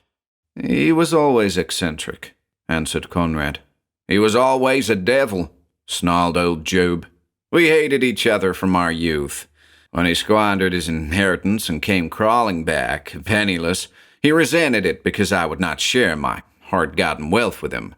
The black dog, the fiend from purgatory's pits." Well, we'll soon see if he's safe in his tomb, said Conrad. Ready, O'Donnell? Ready, I answered, strapping on my holstered .45. Conrad laughed. Can't forget your Texas raising, can you? He bantered. You think you might be called on to shoot a ghost? Well, you can't tell, I answered. I don't like to go out at night without it. Guns are useless against a vampire, said Job, fidgeting with impatience. There's only one thing which will prevail against them, a stake driven through the fiend's black heart. Great heavens, Job, Conrad laughed shortly. You can't be serious about this thing. Why not? A flame of madness rose in his eyes. There were vampires in days past. There still are in Eastern Europe and the Orient. I've heard him boast about his knowledge of secret cults and black magic. I suspected it. Then, when he lay dying, he divulged his ghastly secret to me. Swore he'd come back from the grave and drag me down to hell with him. We emerged from the house and crossed the lawn. That part of the valley was sparsely settled, though a few miles to the southeast shone the lights of the city. Adjoining Conrad's grounds on the west lay Job's estate, the dark house looming gaunt and silent among the trees. That house was the one luxury the miserly old man allowed himself. A mile to the north flowed the river, and to the south rose the sullen black outlines of those low, rolling hills, barren-crowned with long bush-clad slopes, which men call the Dagoth Hills. A curious name, not allied to any known Indian language, yet used first by the red man to designate this stunted range. They were practically uninhabited. There were farms on the outer slopes toward the river, but the inner valleys were too shallow of soil, the hills themselves too rocky for cultivation. Somewhat less than half a mile from Conrad's estate stood the rambling structure that had housed the Kyles family for some 3 centuries. At least the stone foundations dated that far back, though the rest of the house was more modern. I thought old Job shuddered as he looked at it, perched there like a vulture on a roost, against the black, undulating background of the Dagoth Hills. It was a wild, windy night through which we went on our mad quest. Clouds drove endlessly across the moon, and the wind howled through the trees, bringing strange night noises and playing curious tricks with our voices. Our goal was the tomb which squatted on an upper slope of a hill which projected from the rest of the range, running behind and above the high tableland on which the old Kyles house stood. It was as if the occupant of the sepulchre looked out over the ancestral home and the valley his people had once owned from ridge to river. Now all the ground remaining to the old estate was the strip running up the slopes into the hills, the house at one end and the tomb at the other. The hill upon which the tomb was built diverged from the others, as I have said, and in going to the tomb we passed close by its steep, thicket-clad extremity, which fell off sharply in a rocky, bush-covered cliff. We were nearing the point of this ridge, when Conrad remarked, "What possessed Jonas to build his tomb so far from the family vaults?" "He did not build it," snarled Job. "It was built long ago by our ancestor, old Captain Jacob Kyles, for whom this particular projection is still called Pirate Hill, for he was a buccaneer and a smuggler. Some strange whim caused him to build his tomb up there, and in his lifetime he spent much time there alone, especially at night. But he never occupied it, for he was lost at sea in a fight with a man-of-war. He used to watch for enemies or soldiers from that very bluff there ahead of us, and that's why people call it Smuggler's Point to this day. The tomb was in ruins when Jonas began living at the old house, and he had it repaired to receive his bones. Well, he knew he dared not sleep in consecrated ground. Before he died, he had made full arrangements. The tomb had been rebuilt, the lidless coffin placed in it to receive him." I shuddered in spite of myself. The darkness, the wild clouds scudding across the leprous moon, the shrieking wind noises, the grim dark hills looming above us, the wild woods of our companion, all worked upon my imagination to people the night with shapes of horror and nightmare. I glanced nervously at the thicket-masked slopes, black and repellent in the shifting light, and found myself wishing we were not passing so close to the bush-grown, legend-haunted cliffs of Smuggler's Point, jutting out like the prow of a ship from the sinister range. "I'm no silly girl to be frightened by shadows," old Job was chattering. "I saw his evil face at my moonlit window. I've always secretly believed that the dead walk the night. Now, what's that?" He stopped short, frozen in an attitude of utter horror. Instinctively, we strained our ears. We heard the branches of the trees whipping in the gale. We heard the loud rustling of the tall grass. "Only the wind," muttered Conrad. "It distorts every sound." No, I tell you, it was—" A ghostly cry came driving down the wind, a voice sharpened with mortal fear and agony. "Help! Help! Oh, God, have mercy! Oh, God! Oh, God!" "My brother's voice," screamed Job. "He's calling to me from hell." "Which way did it come from?" whispered Conrad, with lips suddenly dry. "I don't know." The goose-flesh stood out clammily on my limbs. "I couldn't tell. It might have come from above, or below. It sounds strangely muffled." "The clutch of the grave muffles his voice," shrieked Job.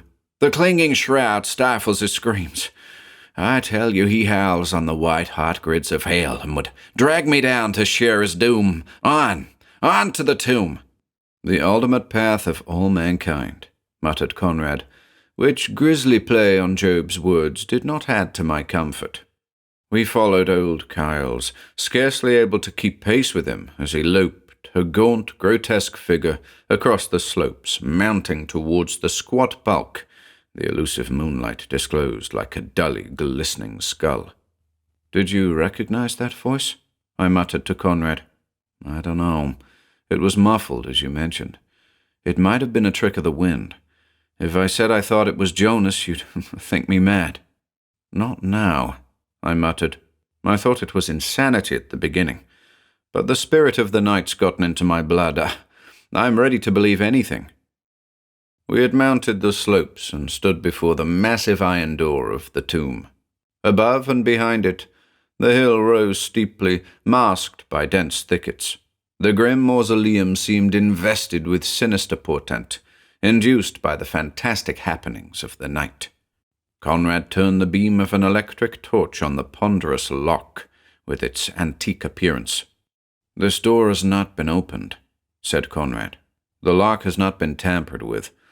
Look, spiders have already built their webs thickly across the sill, and the strands are unbroken. The grass before the door has not been mashed down, as would have been the case had anyone recently gone into the tomb, or come out." "What are doors and locks to a vampire?" whined Job. "They pass through solid walls like ghosts. I tell you, I will not rest until I have gone into that tomb and done what I have to do. I have the key, the only key there is in the world which will fit that lock." He drew it forth, a huge old-fashioned implement, and thrust it into the lock. There was a groan and creak of rusty tumblers, and old Job winced back, as if expecting some hyena-fanged ghost to fly at him through the opening door.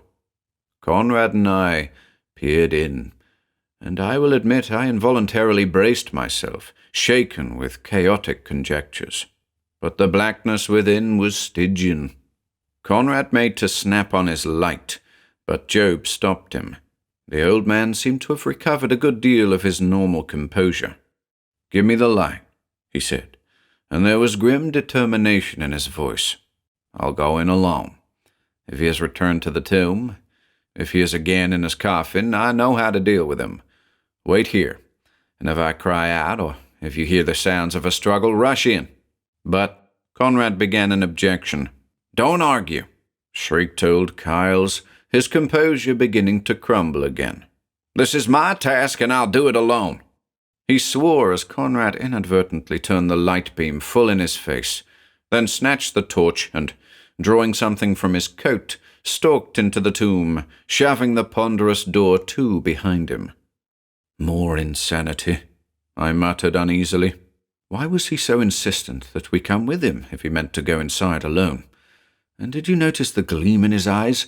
Sheer madness. I'm not so sure, answered Conrad. It looked more like an evil triumph to me. As for being alone, you'd hardly call it that, since we're only a few feet away from him. He has some reason for not wanting us to enter that tomb with him. What was it he drew from his coat as he went in? It looked like a sharpened stick and a small hammer. Why should he take a hammer, since there is no lid to be unfastened on the coffin? Of course, snapped Conrad.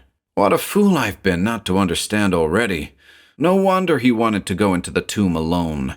O'Donnell, he's serious about this vampire nonsense. Don't you remember the hints he's dropped about being prepared and all that? He intends to drive that stake through his brother's heart. Come on, I don't intend that he shall mutilate. From the tomb rang a scream that will haunt me when I lie dying.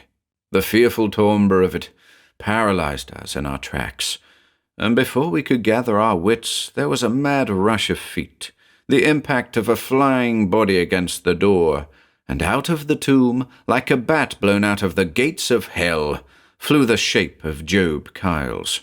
He fell headlong at our feet, the flashlight in his hand striking the ground and going out. Behind him the iron door stood ajar, and I thought to hear a strange, scrambling, sliding noise in the darkness.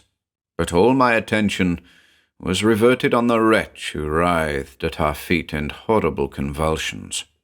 We bent above him.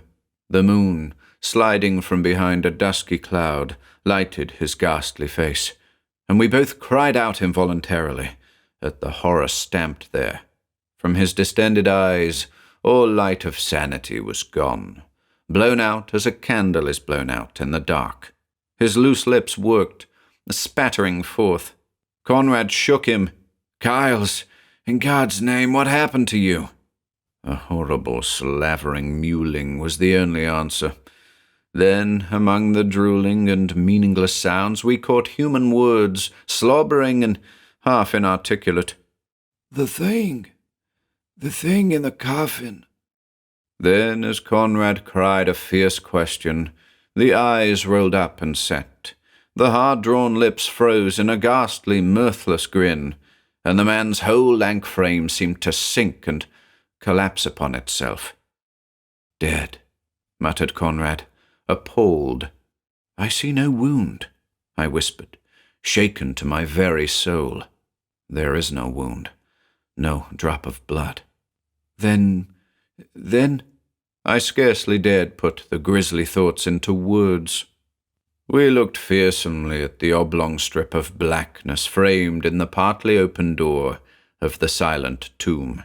The wind shrieked suddenly across the grass as if a paean of demoniac triumph, and a sudden trembling took hold of me. Conrad rose and squared his shoulders. Come on, said he. God knows what lurks in the hellish grave, but we've got to find out. The old man was overwrought, a prey to his own fears. His heart was none too strong. Anything might have caused his death. Are you with me? What terror of a tangible and understood menace can equal that of menace unseen and nameless? But I nodded consent, and Conrad picked up the flashlight, snapped it on, and grunted pleasure that it was not broken. Then we approached the tomb as men might approach the lair of a serpent. My gun was cocked in my hand as Conrad thrust open the door. His light played swiftly over the dank walls, dusty floor, and vaulted roof, to come to rest on the lidless coffin which stood on its stone pedestal in the center. This we approached with drawn breath, not daring to conjecture what eldritch horror might meet our eyes. With a quick intake of breath, Conrad flashed his light into it. A cry escaped each of us. The coffin was empty. My God, I whispered. Job was right. But where is the vampire? No empty coffin frightened the life out of Job Kyle's body, answered Conrad. His last words were, the thing in the coffin. Something was in it. something the sight of which extinguished Job Kyle's life like a blown-out candle. "But where is it?" I asked uneasily, a most ghastly thrill playing up and down my spine. "It could not have emerged from the tomb without our having seen it. Was it something that can make itself invisible at will? Is it squatting unseen in the tomb with us here at this instant?" "Such talk is madness," snapped Conrad, but with a quick instinctive glance over his shoulder to right and left. Then he added, "Do you notice a faint, repulsive odor about this coffin?" "Yes, but I can't define it." "Nor I. It isn't exactly a charnel house reek. It's an earthy, reptilian sort of smell. It reminds me faintly of scents I've caught in mines far below the surface of the earth.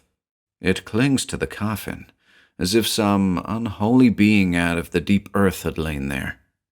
He ran the light over the walls again, and halted it suddenly, focusing it on the back wall, which was cut out of the sheetrock of the hill on which the tomb was built. "Look!"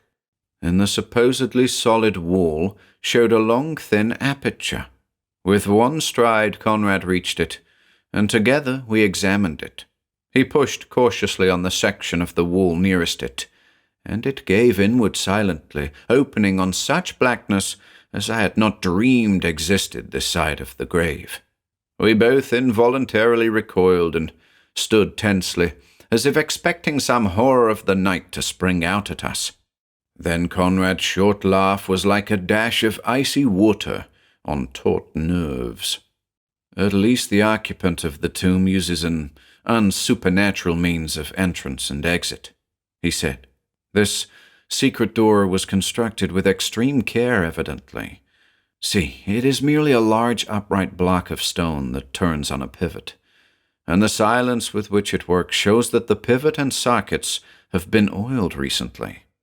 He directed his beam into the pit behind the door, and it disclosed a narrow tunnel running parallel to the door sill, plainly out into the solid rock of the hill.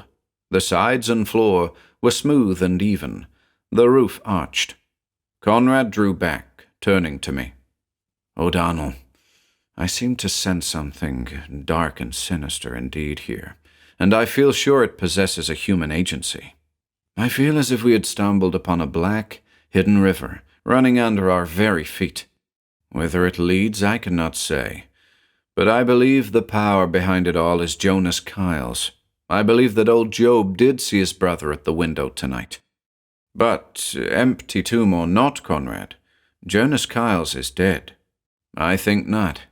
I believe he was in a self-induced state of catalepsy, such as is practiced by Hindu fakirs. I have seen a few cases, and would have sworn they were really dead. They have discovered the secret of suspended animation at will, despite scientists and skeptics. Jonas Kyle's lived several years in India, and he must have learned that secret somehow. The open coffin, the tunnel leading from the tomb, all point to the belief that he was alive when he was placed here. For some reason, he wished people to believe him to be dead. It may be a whim of a disordered mind. It may have a deeper and darker significance. In the light of his appearance to his brother and Job's death, I lean to the latter view. But just now my suspicions are too horrible and fantastic to put into words. But I intend to explore this tunnel. Jonas may be hiding in it somewhere. Are you with me? Remember, the man may be a homicidal maniac, or if not, he may be more dangerous even than a madman. I'm with you, I grunted, though my flesh crawled at the prospect of plunging into that nighted pit. But what about that scream we heard as we passed the point? That was no feigning of agony. And what was the thing Job saw in the coffin? I don't know. It might have been Jonas garbed in some hellish disguise. I'll admit there is much mystery attached to this matter, even if we accept the theory that Jonas is alive and behind it all. But we'll look into that tunnel. Help me lift Job. We can't leave him lying here like this. We'll put him in the coffin. And so we lifted Job Kyles and laid him in the coffin of the brother he had hated, where he lay with his glassy eyes staring from his frozen grey features. As I looked at him, The dirge of the wind seemed to echo his words in my ears. On to the tomb. And his path had indeed led him to the tomb.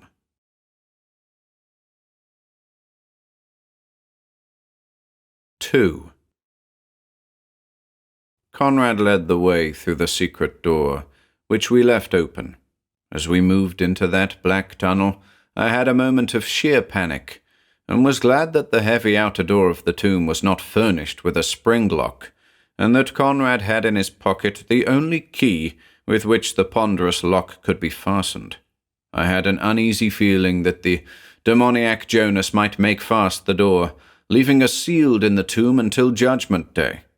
The tunnel seemed to run roughly east and west, following the outer line of the hill. We took the left-hand turn toward the east and moved along cautiously, shining the light ahead of us. "This tunnel was never cut by Jonas Kyles," whispered Conrad. "It has a very air of antiquity about it. Look." Another dark doorway appeared on our right. Conrad directed his beam through it, disclosing another, narrower passage. Other doorways opened into it on both sides. "It's a regular network," I muttered. "Parallel corridors connected by smaller tunnels. Who'd have guessed such a thing lay under the Dagoth Hills?" "How did Jonas Kyles discover it?" wondered Conrad. "Look, there's another doorway on our right, and another, and another. You're right, it's a veritable network of tunnels. Who in heaven's name dug them?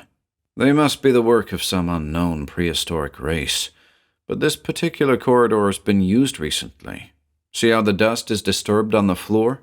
All the doorways are on the right, none on the left.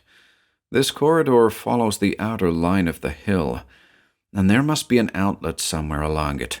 Look!" We were passing the opening of one of the dark intersecting tunnels, and Conrad had flashed his light on the wall beside it. There we saw a crude arrow marked in red chalk, pointed down the smaller tunnel. "That can't lead to the outside," I muttered. "It plunges deeper into the guts of the hill." "Let's follow it anyway," answered Conrad. "We can find our way back to this outer tunnel easily." So down with it we went, crossing several other larger corridors, and at each finding the arrow still pointing the way we were going. Conrad's thin beam seemed almost lost in that dense blackness, and nameless forebodings and instinctive fears haunted me as we plunged deeper and deeper into the heart of that accursed hill. Suddenly, the tunnel ended abruptly in a narrow stair that led down and vanished in the darkness. An involuntary shudder shook me as I looked down those carven steps. What unholy feet had padded them in forgotten ages? Then we saw something else, a small chamber opening onto the tunnel just at the head of the stair, and as Conrad flashed his light into it, an involuntary exclamation burst from my lips. There was no occupant, but plenty of evidence of recent occupation. We entered and stood following the play of the thin finger of light. That the chamber had been furnished for human occupancy was not so astonishing in the light of our previous discoveries, but we stood aghast at the condition of the contents. A camp cot lay on its side, broken, the blankets strewn over the rocky floor in ragged strips. Books and magazines were torn to bits and scattered aimlessly about. Cans of food lay carelessly about, battered and bent. Some burst and the contents spilled. A lamp lay smashed on the floor. "A hideout for somebody," said Conrad, "and I'll stake my head it's Jonas Kyles. But what a chaos! Look at these cans, apparently burst open by having been struck against the rock floor. And those blankets torn in strips, as a man might rip a piece of paper. Good God, O'Donnell, no human being could work such havoc." "A madman might," I muttered. "What's that?" Conrad had stopped and picked up a notebook. He held it up to his light. "Badly torn," he grunted. "But here's luck anyway. It's Jonas Kyles' diary. I know his handwriting. Look, this last page is intact, And it's dated today. Positive proof that he's alive, or other proof lacking. But where is he? I whispered, looking fearfully about. And why all this devastation? The only thing I can think of, said Conrad, is that the man was at least partly sane when he entered these caverns, but has since become insane. We'd best be alert. If he is mad, it's altogether possible that he might attack us in the dark. I've thought of that, I growled with an involuntary shudder. It's a pretty thought, a madman lurking in these hellish black tunnels to spring on our back. Go ahead, read the diary while I keep an eye on the door. I'll read this last entry, said Conrad. Perhaps it will throw some light on the subject. And focusing the light on the cramped scroll, he read, All is now in readiness for my grand coup. Tonight, I leave this retreat forever, nor will I be sorry, for the eternal darkness and silence are beginning to shake even my iron nerves. I am becoming imaginative. Even as I write, I seem to hear stealthy sounds, as of things creeping up from below, although I have not seen so much as a bat or a snake in these tunnels. But tomorrow I will have taken up my abode in the fine house of my accursed brother, while he, and it is a jest so rare I regret that I cannot share it with someone, he will take my place in the cold darkness, darker and colder than even these dark tunnels. I must write, if I cannot speak of it, for I am thrilled by my own cleverness. What diabolical cunning is mine? With what devilish craft have I plotted and prepared?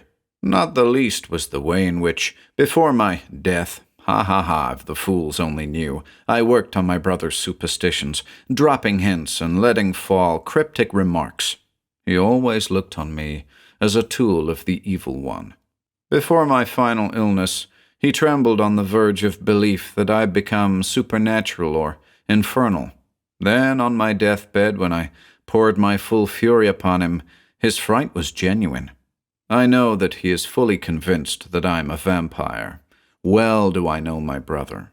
I am as certain as if I saw him that he fled his home and prepared a stake to drive through my heart. But he will not make a move until he is sure that what he suspects is true. This assurance I will lend him. Tonight, I will appear at his window. I will appear and vanish. I do not want to kill him with fright, because then my plans would be set at naught. I know that when he recovers from his first fright, he will come to my tomb to destroy me with his stake, and when he is safely in the tomb, I will kill him. I will change garments with him, lay him safely in the tomb, in the open coffin, and steal back to his fine house. We resemble each other enough, so that with my knowledge of his ways and mannerisms, I can mimic him to perfection. Besides, who would ever suspect? It is too bizarre, too utterly fantastic. I will take up his life where he left off. People may wonder at the change in Job Kyles, but it will go no further than wondering. I will live and die in my brother's shoes, and when the real death comes to me, may it be long deferred, I will lie in state in the old Kyles vaults, with the name of Job Kyles on my headstone, while the real Job sleeps unguessed in the old tomb on Pirate Hill. Oh, it is a rare, rare jest. I wonder how old Jacob Kyles discovered these subterranean ways. He did not construct them. They were carved out of dim caverns and solid rock by the hands of forgotten men. How long ago, I dare not venture a conjecture. While hiding here, waiting for the time to be ripe, I have amused myself by exploring them. I have found that they are far more extensive than I had suspected. The hills must be honeycombed with them, and they sink into the earth to an incredible depth, tier below tier, like the stories of a building, each tier connected with the one below by a single stairway. Old Jacob Kyles must have used these tunnels, at least those of the upper tier, for the storing of plunder and contraband. He built the tomb to mask his real activities, and of course cut the secret entrance and hung the doorstone on the pivot. He must have discovered the burrows by means of the hidden entrance at Smuggler's Point. The old door he constructed there was a mere mass of rotting splinters and rusty metal when I found it. As no one ever discovered it after him, it is not likely anyone will find the new door I built with my own hands to replace the old one. Still, I will take the proper precautions in due time.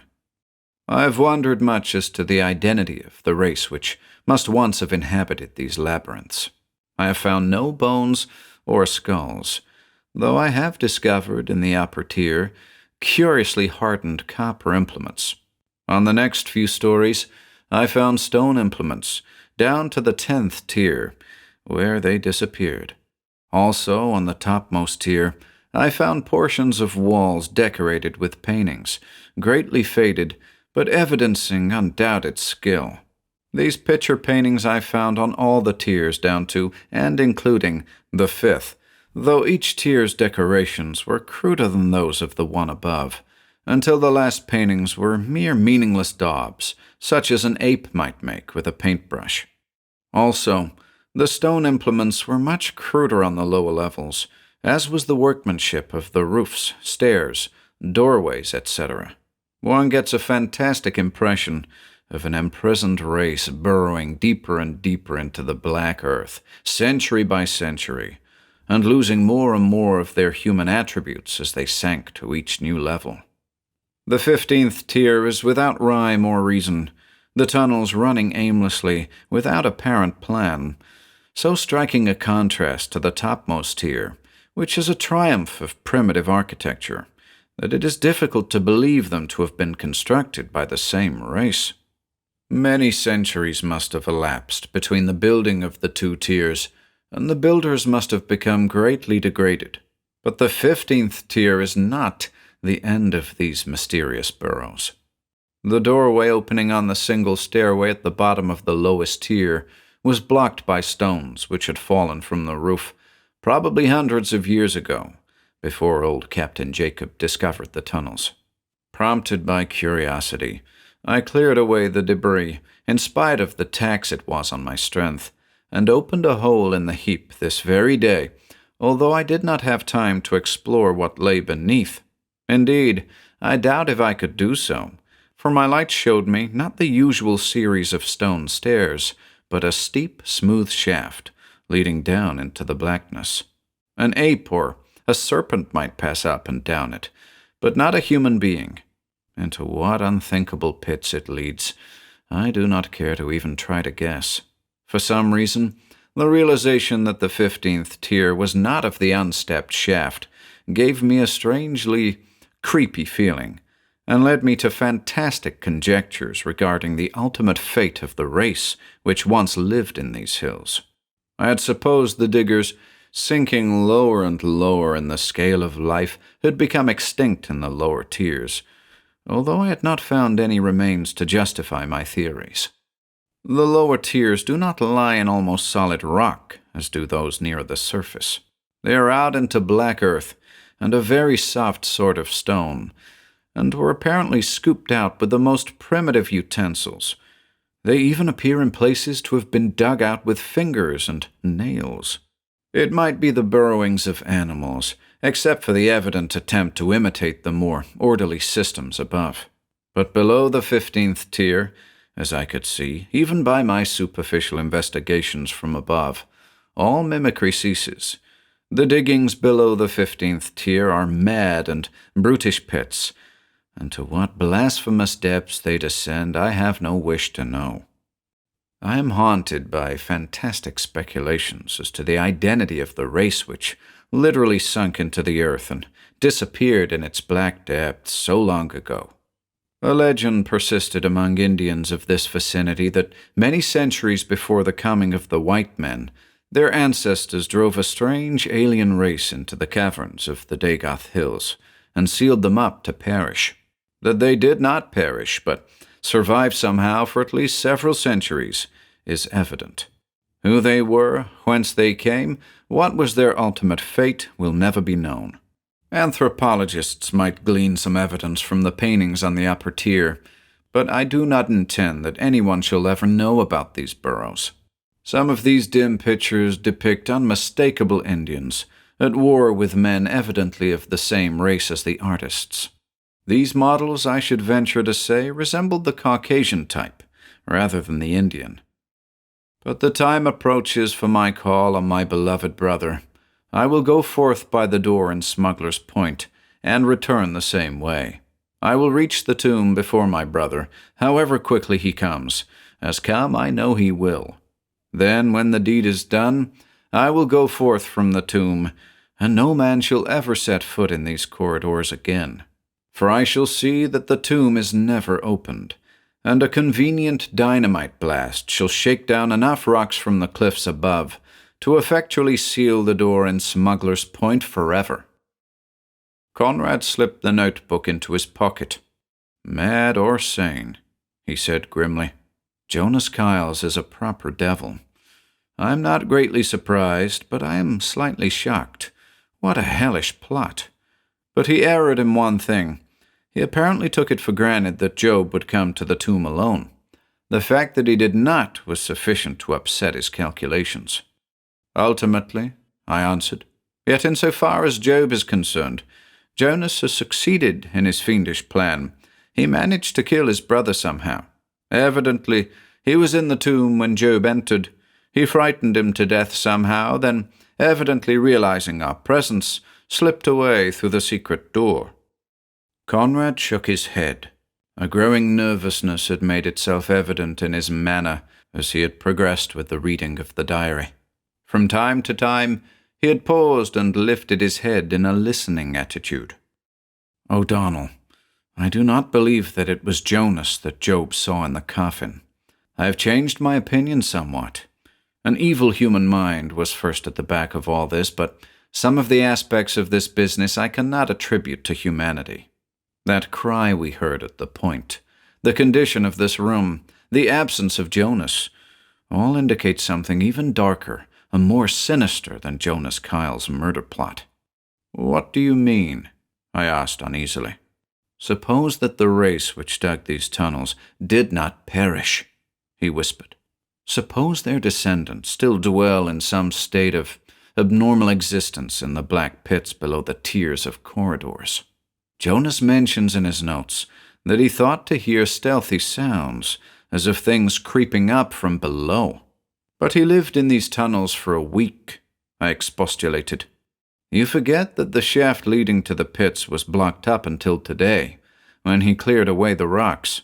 O'Donnell, I believe that the lower pits are inhabited, that the creatures have found their way up into these tunnels, and that it was the sight of one of them sleeping in the coffin which killed Job Kyles. But this is utter madness, I exclaimed. Yet these tunnels were inhabited in times past, and according to what we have read, the inhabitants must have sunk to an incredibly low level of life. What proof have we that their descendants have not lived on in the horrible black pits which Jonas saw below the lower tier? Listen. He had snapped off his light, and we had been standing in the darkness for some minutes. Somewhere I heard a faint, sliding, scrambling noise. Stealthily, we stole into the tunnel. It is Jonas Kyles, I whispered, but an icy sensation stole up and down my spine. Then he has been hiding below, muttered Conrad. The sounds come from the stairs, as of something creeping up from below. I dare not flash the light. If he is armed, it might draw his fire. I wondered why Conrad, iron-nerved in the presence of human enemies, should be trembling like a leaf. I wondered why cold trickles of nameless horror should trace their way along my spine. And then I was electrified. Somewhere back up the tunnel, in the direction from which we had come, I heard another soft, repellent sound. And at that instant Conrad's fingers sunk like steel into my arm. In the murky darkness below us, 2 yellow oblique sparks suddenly glittered. "My God!" came Conrad's shocked whisper. "That's not Jonas Kyles." As he spoke, another pair joined the first. Then suddenly the dark well below us was alive with floating yellow gleams, like evil stars reflected in a nighted gulf. They flowed up the stairs toward us, silently except for that detestable sliding sound. A vile, earthy smell welled up to our nostrils. "Back, in God's name!" gasped Conrad, and we began to move back away from the stairs, up the tunnel down which we had come. Then suddenly there came the rush of some heavy body through the air, and wheeling, I fired blindly and point-blank in the darkness. And my scream, as the flash momentarily lighted the shadow, was echoed by Conrad. The next instant, we were racing up the tunnel as men might run from hell, while behind us something flopped and floundered and wallowed on the floor in its death throes. "Turn on your light," I gasped. "We mustn't get lost in these hellish labyrinths." The beam stabbed the dark ahead of us and showed us the outer corridor where we had first seen the arrow. There we halted an instant, and Conrad directed his beam back down the tunnel. We saw only the empty darkness, but beyond that short ray of light, God only knows what horrors crawled through the blackness. My God, Conrad panted. Did you see? I don't know, I gasped. I glimpsed something, like a flying shadow in the flash of the shot. It wasn't a man. It had a head something like a dog. I wasn't looking in that direction, he whispered. I was looking down the stairs when the flash of your gun cut the darkness. What did you see? My flesh was clammy with cold sweat. Human words cannot describe it, he cried. The black earth quickened as with giant maggots, the darkness heaving and with blasphemous life. In God's name, let's get out of here, down this corridor to the tomb. But even as we took a forward step, we were paralyzed by stealthy sounds ahead of us. The corridors are alive with them, whispered Conrad. Quick, the other way. This corridor follows the line of the hill and must run to the door in Smuggler's Point. Until I die, I will remember that flight down that black, silent corridor, with the horror that slunk at our heels. I momentarily expected some demon-fanged spectre to leap upon our back or rise up out of the blackness ahead of us. Then Conrad, shining his dimming light ahead, gave a gasping sob of relief. The door, at last! My God, what's this? Even as his light had shone on a heavy iron-bound door, with a heavy key in the massive lock, he had stumbled over something that lay crumpled on the floor. His light showed a twisted human shape, its blasted head lying in a pool of blood. The features were unrecognizable, but we knew the gaunt, lank shape, still clad in the grave clothes. The real death had overtaken Jonas Kyles at last. That cry as we passed the point tonight, whispered Conrad. It was his death scream. He had returned to the tunnels after showing himself to his brother, and horror came upon him in the dark. Suddenly, as we stood above the corpse, we heard again that damnable sliding, scrambling noise in the darkness. In a frenzy, we leaped at the door, tore at the key, hurled open the door. With a sob of relief, we staggered into the moonlit night. For an instant, the door swung open behind us. Then, as we turned to look, a savage gust of wind crashed it shut. But before it closed, a ghastly picture leaped out at us, half-lighted by the straggling moonbeams, the sprawling, mutilated corpse, and above it a grey, shambling monstrosity, a flaming-eyed, dog-headed horror such as madmen see in black nightmares. Then the slamming door blotted out the sight, and as we fled across the slope in the shifting moonlight, I heard Conrad babbling, Spawn of the black pits of madness and eternal night, crawling obscenities seething in the slime of the earth's unguessed deeps, the ultimate horror of retrogression, the nadir of human degeneration. Good God, their ancestors were men! The pits below the 15th tier, into what hells of blasphemous black horror do they sink, and by what demoniac hordes are they peopled? God protect the sons of men from the dwellers under the tombs.